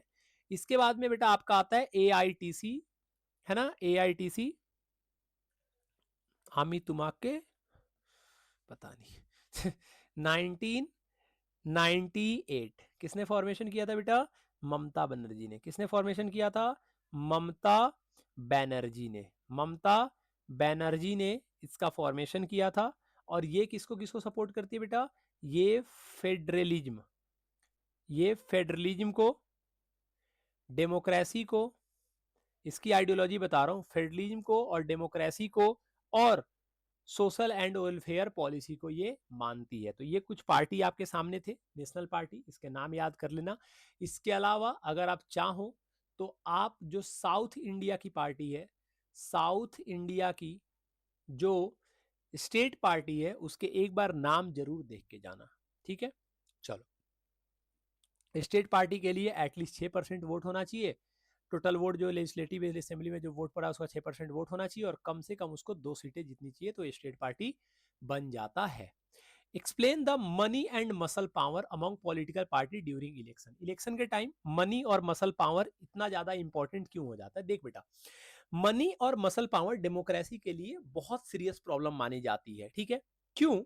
क्योंकि ये इलेक्शन को अनफेयर बना देती है। आप सोचो, जो कैंडिडेट पावरफुल है, लोग उसको डर से या पैसों से वो क्या कर सकता है? वोट को खरीद सकता है। तो इंडिया जैसे डेमोक्रेटिक कंट्री में इलेक्शन फ्री और फेयर होने चाहिए, आप और हम सब जानते हैं।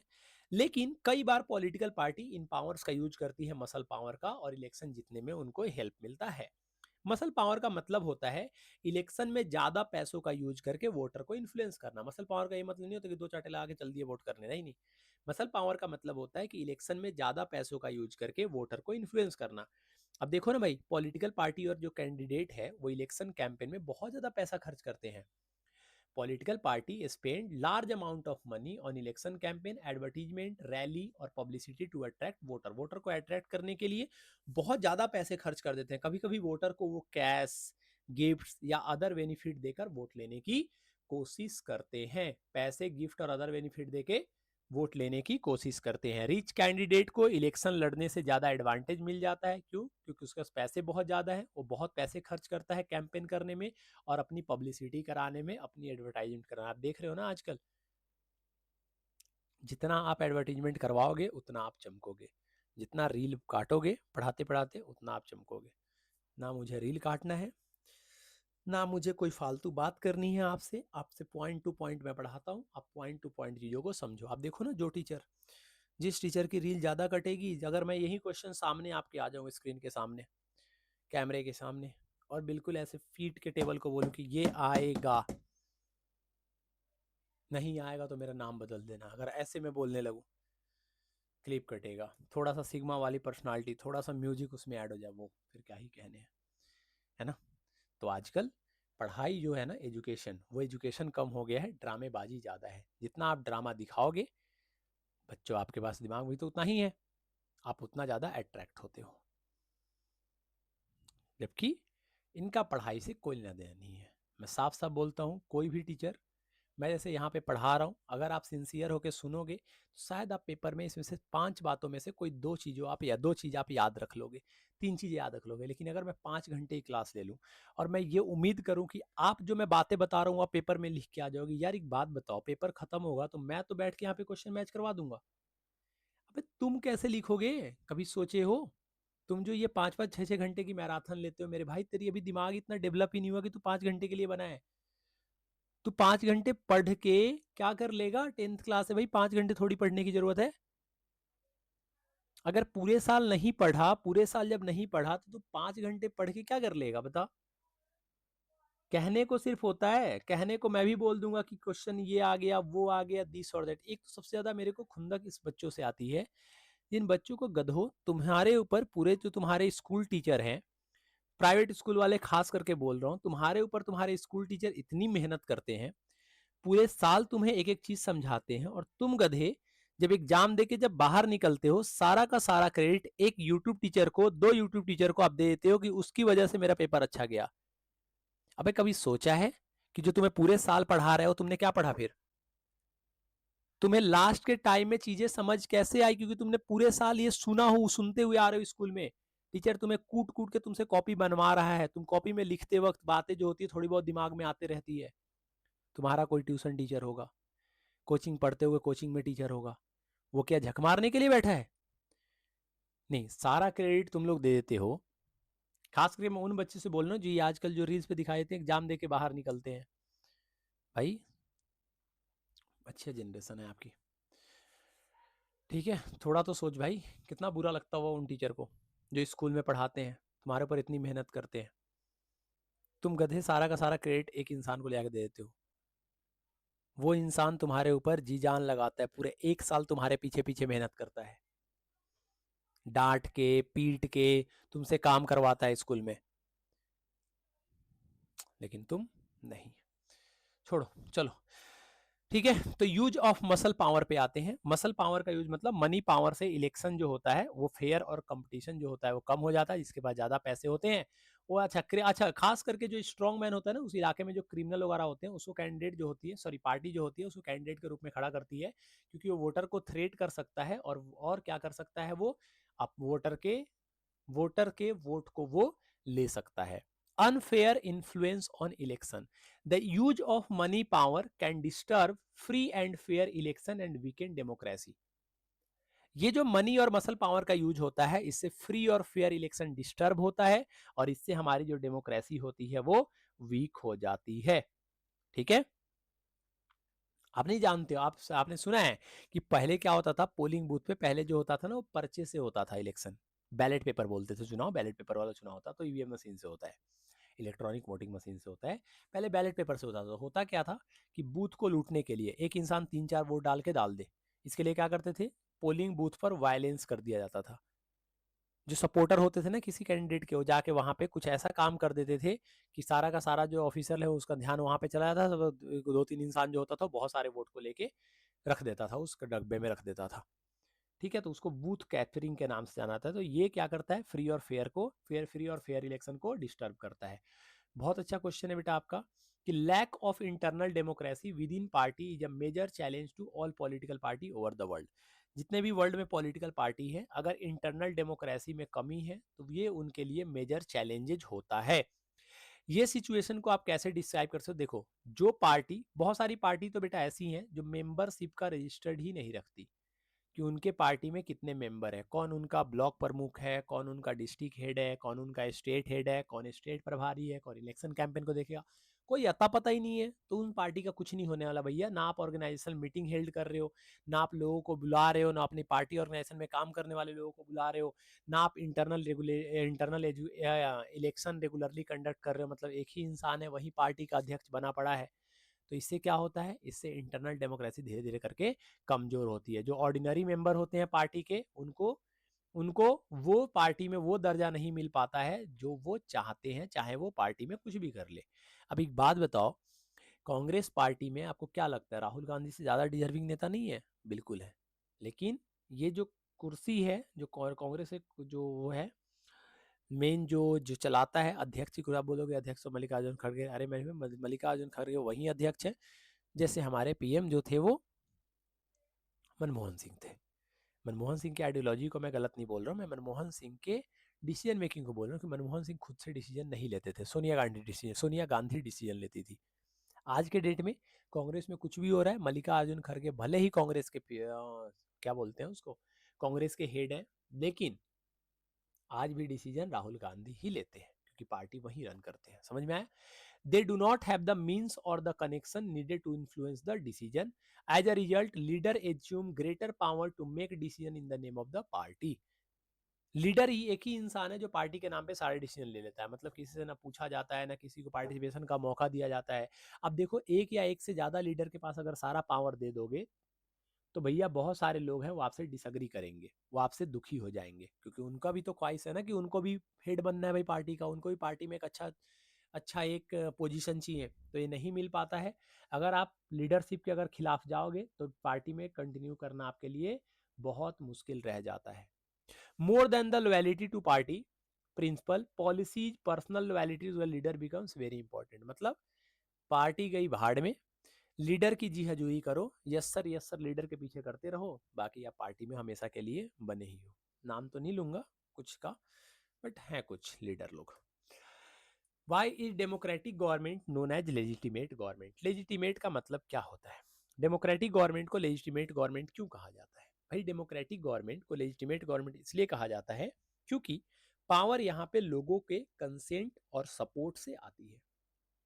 डेमोक्रेसी में गवर्नमेंट इलेक्शन के थ्रू चूज की जाती है, आप जानते हो, इसलिए उसकी ऑथोरिटी को लोग एक्सेप्ट करते हैं। लोग उसके खिलाफ नहीं जाते। क्यों? आप भले ही आपने किसी और पार्टी को वोट करा है, मान लो एग्जाम्पल के लिए मैंने वोट करा कांग्रेस को, लेकिन अभी जीती कौन है? बीजेपी। भाई पीएम किसका है? बीजेपी का। तो मुझे ना चाहते हुए ये मानना पड़ेगा कि नरेंद्र मोदी ही मेरे पीएम है, क्योंकि अधिकतर लोगों ने, मेजोरिटी ऑफ लोगों ने उनको वोट करा है। मेरे वोट करने से मैटर नहीं करता। समझ में आया?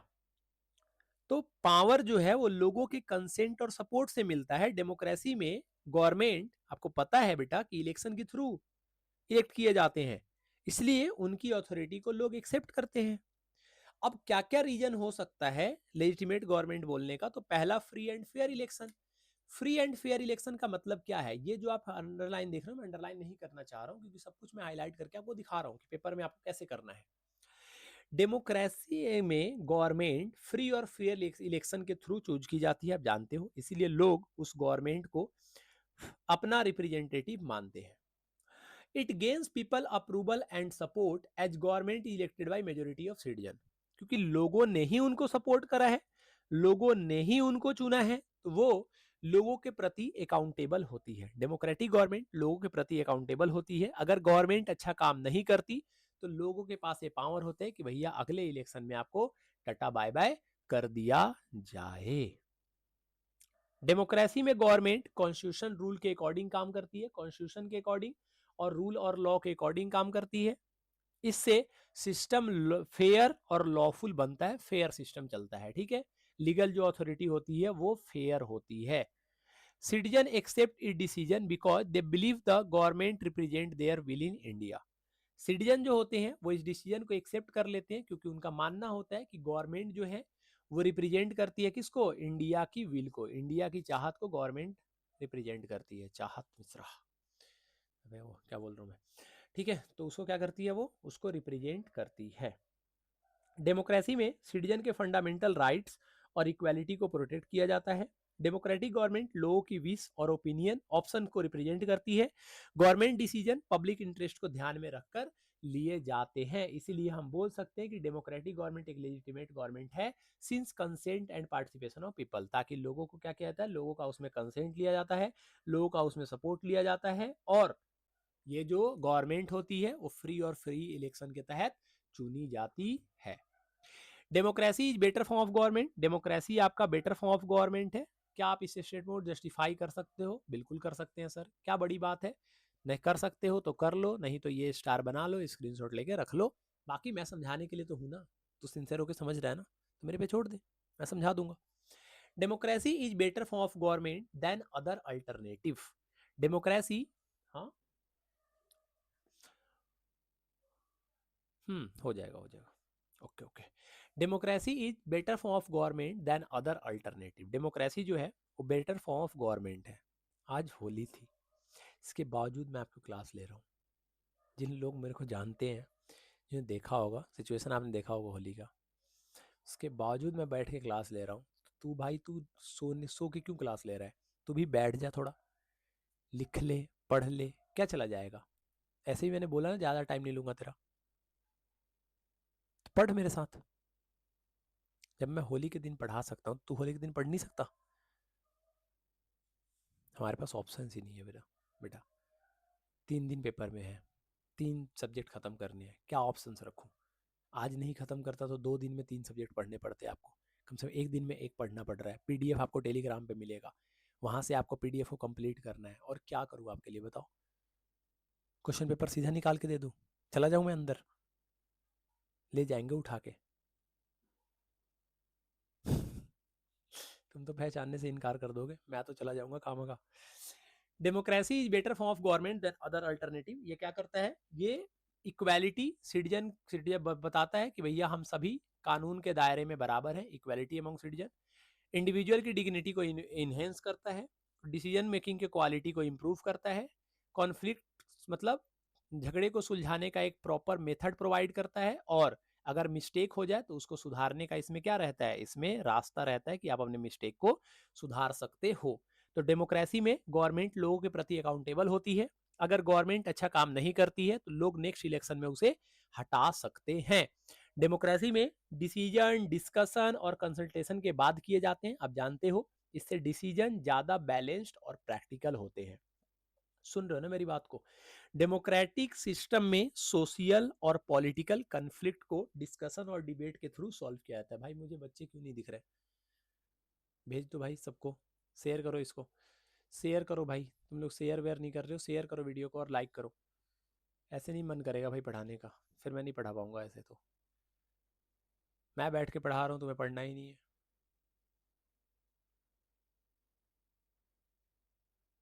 कितने अच्छे से समझा रहा हूँ।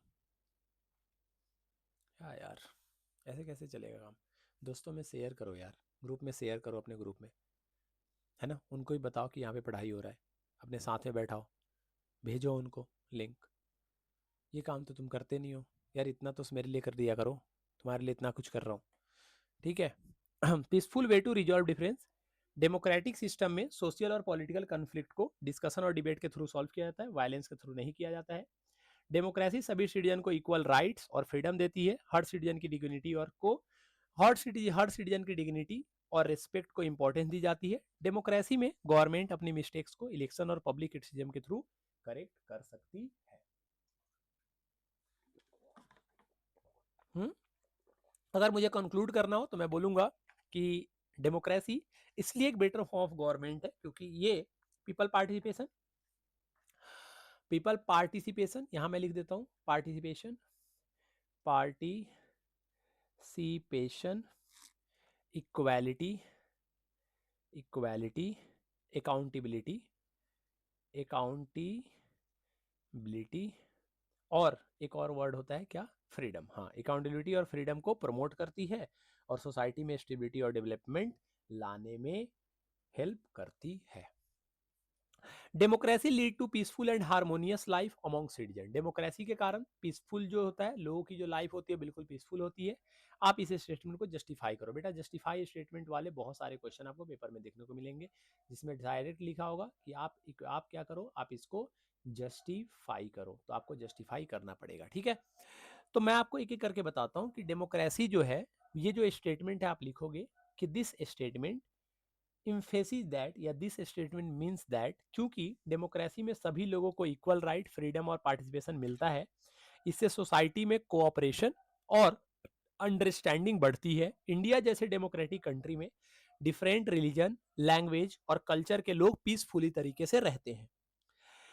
पहला रीजन है इक्वालिटी बिफोर लॉ। डेमोक्रेसी में सभी सिटीजन को लॉ के सामने इक्वल माना जाता है।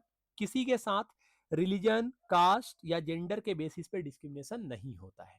तो एक तो पहला, डिस्क्रिमिनेशन नहीं होता है किसी के साथ, चाहे वो किसी भी जेंडर के हो, किसी भी कास्ट के हो, किसी भी रिलीजन के हो, उनके साथ क्या होता है, हाँ क्या बोलते हैं उसको, हाँ डिस्क्रिमिनेशन नहीं होता, ठीक है, नहीं होना चाहिए, इक्वालिटी बिफोर लॉ ये बोलता है।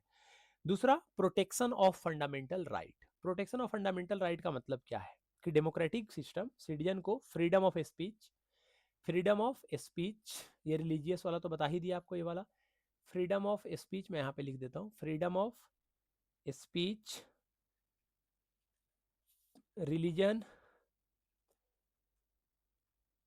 एक्सप्रेशन जैसे राइट्स देते हैं। इससे लोग अपनी बात पीसफुली तरीके से एक्सप्रेस कर सकते हैं, ठीक है, समझ में आ गया। Democratic provide a method to resolve conflict peacefully. Democratic में एक आपके पास एक रास्ता होता है कि आप पूरी तरीके से क्या कर सकते हो, आप पूरी तरीके से कॉन्फ्लिक्ट को रिजॉल्व कर सकते हो डिस्कशन करके, डिबेट करके, ठीक है, वायलेंस नहीं करो, वायलेंस बिना किए हुए आप क्या कर सकते हो, आप अपने कॉन्फ्लिक्ट जो है उसको रिजॉल्व कर सकते हो।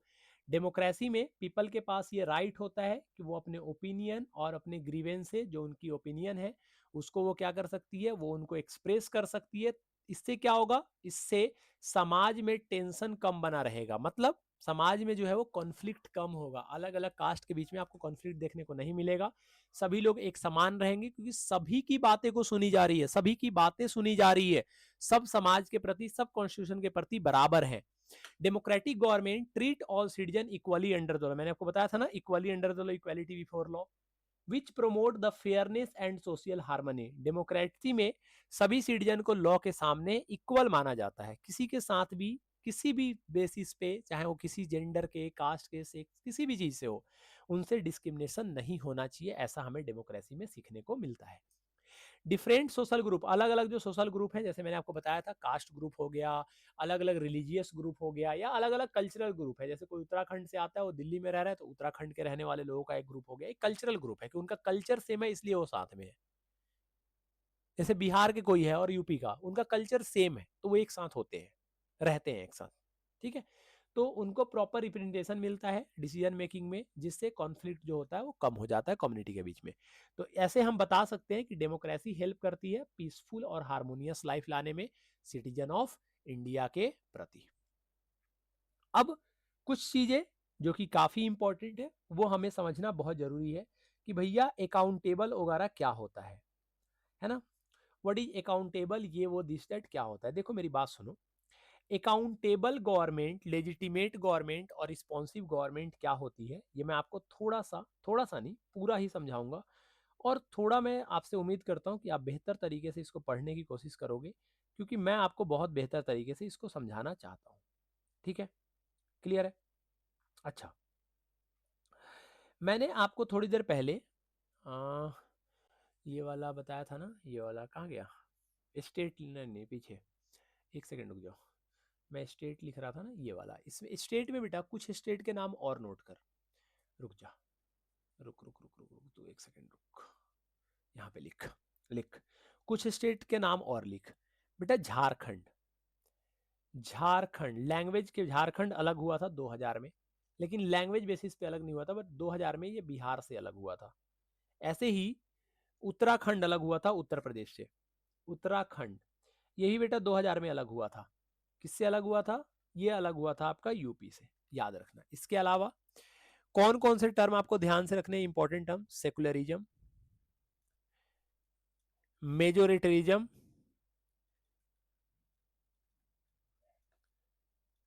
Patriarchal society, patriarchal society, alliance, coalition government.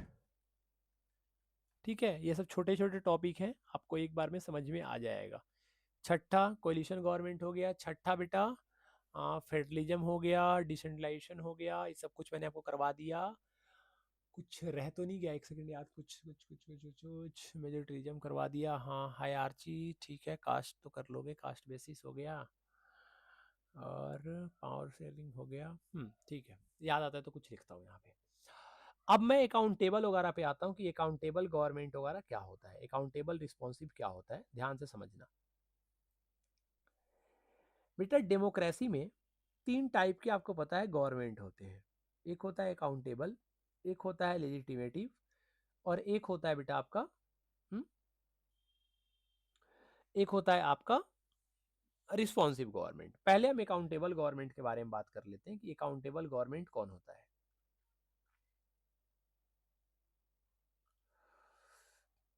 Accountable government कौन होता है, बता सकते हो आप? Accountable government is the one that is responsible for its action and decision and must explain them to the people। भाई मेरे, ये वो होते हैं अकाउंटेबल गवर्नमेंट वो गवर्नमेंट होती है जो अपने एक्शंस और डिसीजन के लिए, अपने एक्शंस और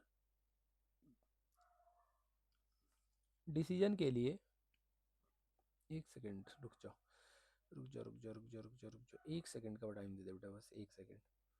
कुछ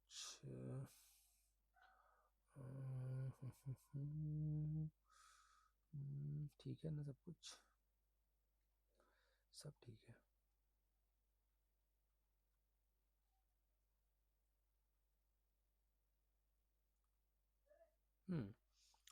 तो मैं ये बोल रहा था कि अकाउंटेबल गवर्नमेंट का मतलब ये है कि सरकार अपने काम और डिसीजन के लिए लोगों को जवाब देने के लिए जिम्मेवार होती है।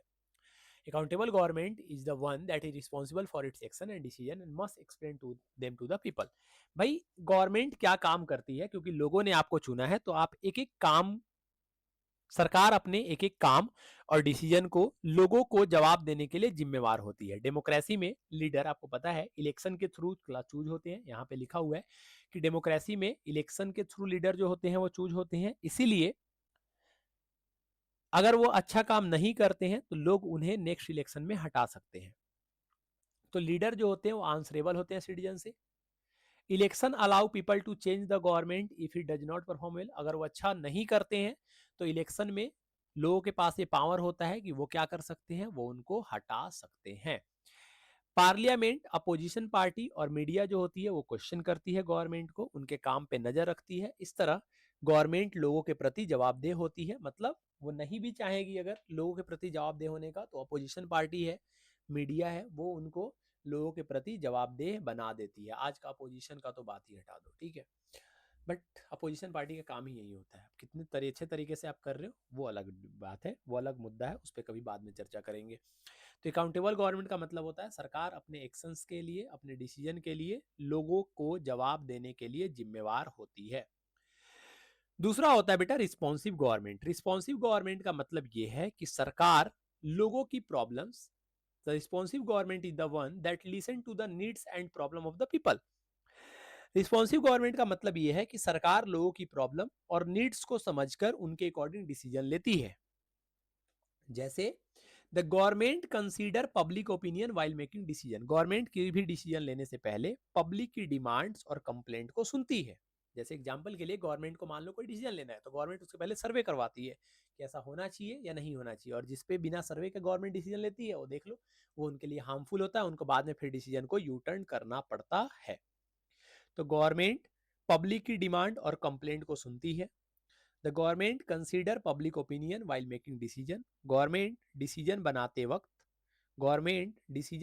वक्त पब्लिक की डिमांड्स और कंप्लेंट को सुनती है। पॉलिसी और स्कीम्स जो होती है वो लोगों के वेलफेयर के लिए बनाई जाती है।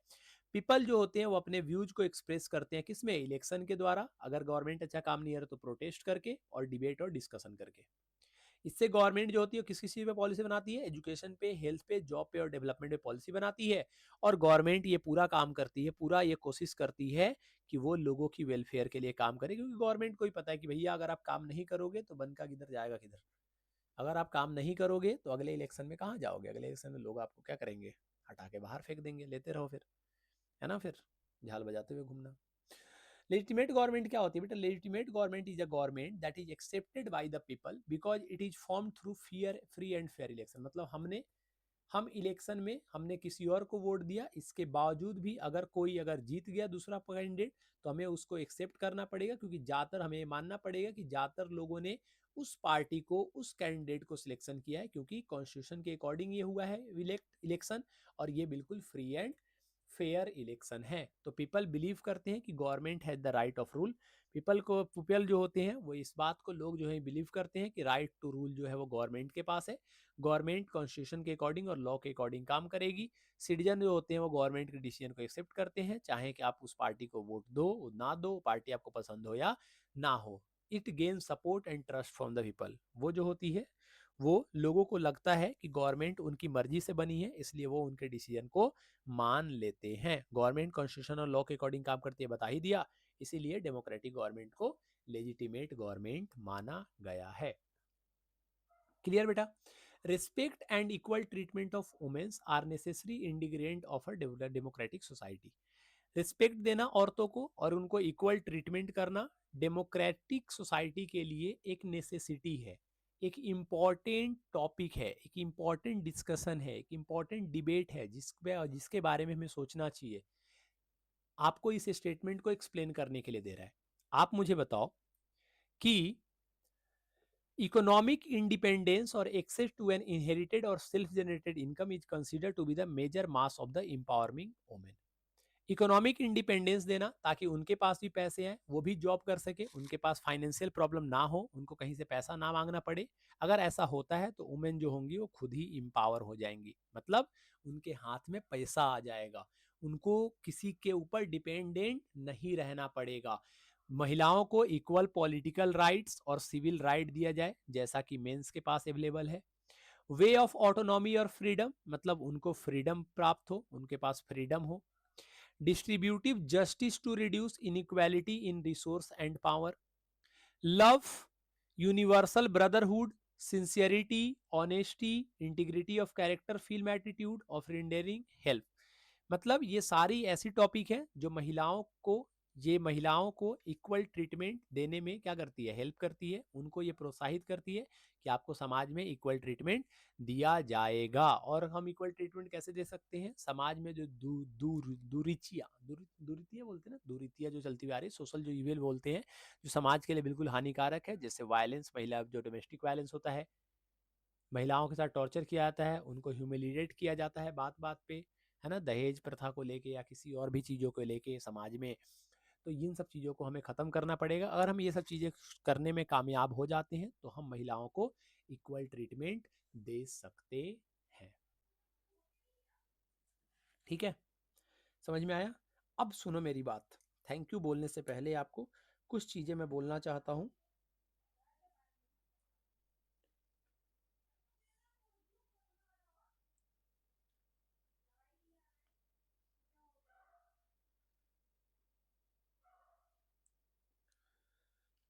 हम्म,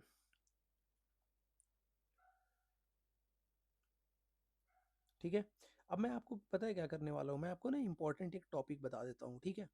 उस टॉपिक को बस कर लो, बस खत्म। उस टॉपिक को एक बार कर लेना, ये पढ़ने के बाद सारा रिवीजन हो जाएगा, 1 मार्क्स 2 मार्क्स सब कंप्लीट हो जाएगा। अब ध्यान से मेरी बात सुनना। पहला, मैं लिखते हुए चलता हूँ, ठीक है, मैं लिखते हुए चलता हूँ। यहाँ पे देखो, पहला लिखो मेरे साथ साथ। पहला लिखो बेटा, पावर शेयरिंग में meaning and needs of power sharing. Why power sharing is desirable, ये मैंने आपको पढ़ाया है, आपको ध्यान से रखना है। Power sharing is desirable, important topic है। प्रूडेंशियल और मोरल रीजन, प्रूडेंशियल और 1 साल पूछा गया क्वेश्चन है, आप इसको पढ़ लेना। Prudential and moral reason, and moral reason, reason REASON, REASON होता है ना, क्या लिख रहा हूँ मैं, रीजन्स, ठीक है। पावर शेयरिंग से ये हो गया। फेडरलिज्म में मैंने आपको सारा पढ़ा दिया है, डिसेंट्रलाइजेशन, पंचायती राज, फेडरलिज्म प्रैक्टिस कैसे होता है, coming together, holding together, federal और यूनिटरी गवर्नमेंट, ये भी पढ़ा दिया है आपको, बट फिर भी आप एक बार इसको जरूर देख लेना। Federal and unitary government, unitary government, मैं टेलीग्राम चैनल पे ये आंसर आपको दे दूंगा, प्रोवाइड करा दूंगा फेडरल यूनिटरी गवर्नमेंट का। चौथा, जेंडर कास्ट और रीजन से कम्युनलिज्म पढ़ा दिया, कास्ट एंड पॉलिटिक्स पढ़ा दिया, पॉलिटिक्स एंड कास्ट पढ़ा दिया, निगेटिव एंड पॉजिटिव इफेक्ट पढ़ा दिया, महिलाएं अभी भी मेन से पीछे क्यों है ये पढ़ा दिया, जेंडर डिवीजन आपको पढ़ा दिया है, सब कुछ पढ़ा दिया, तो ये सब ठीक है। Challenges, role of money muscle power, ये सब हो गया। चैलेंजेस टू पॉलिटिकल पार्टी कर लेना, आप क्या करोगे, चैलेंजेज टू पॉलिटिकल पार्टी, बेटा ये कर लेना अभी बैठ के। सिर्फ मैंने आपका 2 घंटे लिया है बस, सिर्फ आपका 2 घंटे का टाइम लिया और पूरा का पूरा आपको कंप्लीट करवा दिया, तो आपका भी काम है कि आधे घंटे बैठ के जो मैं इंपॉर्टेंट बता रहा हूँ ये कंप्लीट करना, ठीक है। Democracy lead to peaceful and harmonious life, ये मैं बता रहा हूँ, ये मैं अभी समझाऊंगा, democracy lead to people peaceful and harmonious life, ठीक है। तो सब कुछ हो गया, चलो मैं इस पे आता हूँ, democracy lead to harmonious life पे थोड़ा सा आपको रिवाइज करवा देता हूँ, थोड़ा सा बता देता हूँ, फिर मैं आगे बढ़ूंगा। क्या था बेटा, ये था कि डेमोक्रेसी, एक मिनट, क्या था यार, डेमोक्रेसी लीड टू, एक सेकंड रुक जाओगे, एक सेकंड,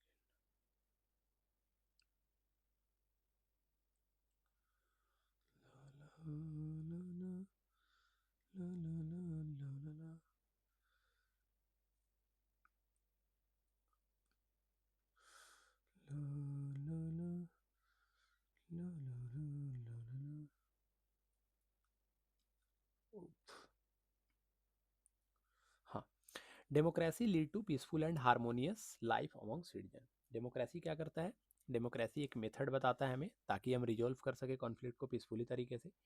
डेमोक्रेसी में लोगों के पास ये राइट होता है कि वो अपने ओपिनियन को, अपने ग्रीवेंसेज को एक्सप्रेस कर सकते हैं। डेमोक्रेटिक गवर्नमेंट हमें ये बताती है कि all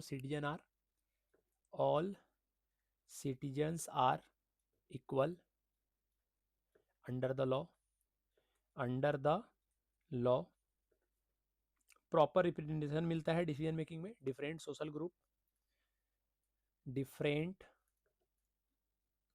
social group, different social group, religious get proper representation, social group, religious group get proper representation, ये ध्यान रखना है। ये आपका 4th पॉइंट हो गया। लास्ट में लिखोगे therefore democracy help maintain peaceful and harmonious life among citizen. Democracy में लोगों के पास ये पावर होता है कि कॉन्फ्लिक्ट को रिजॉल्व कर सकते हैं।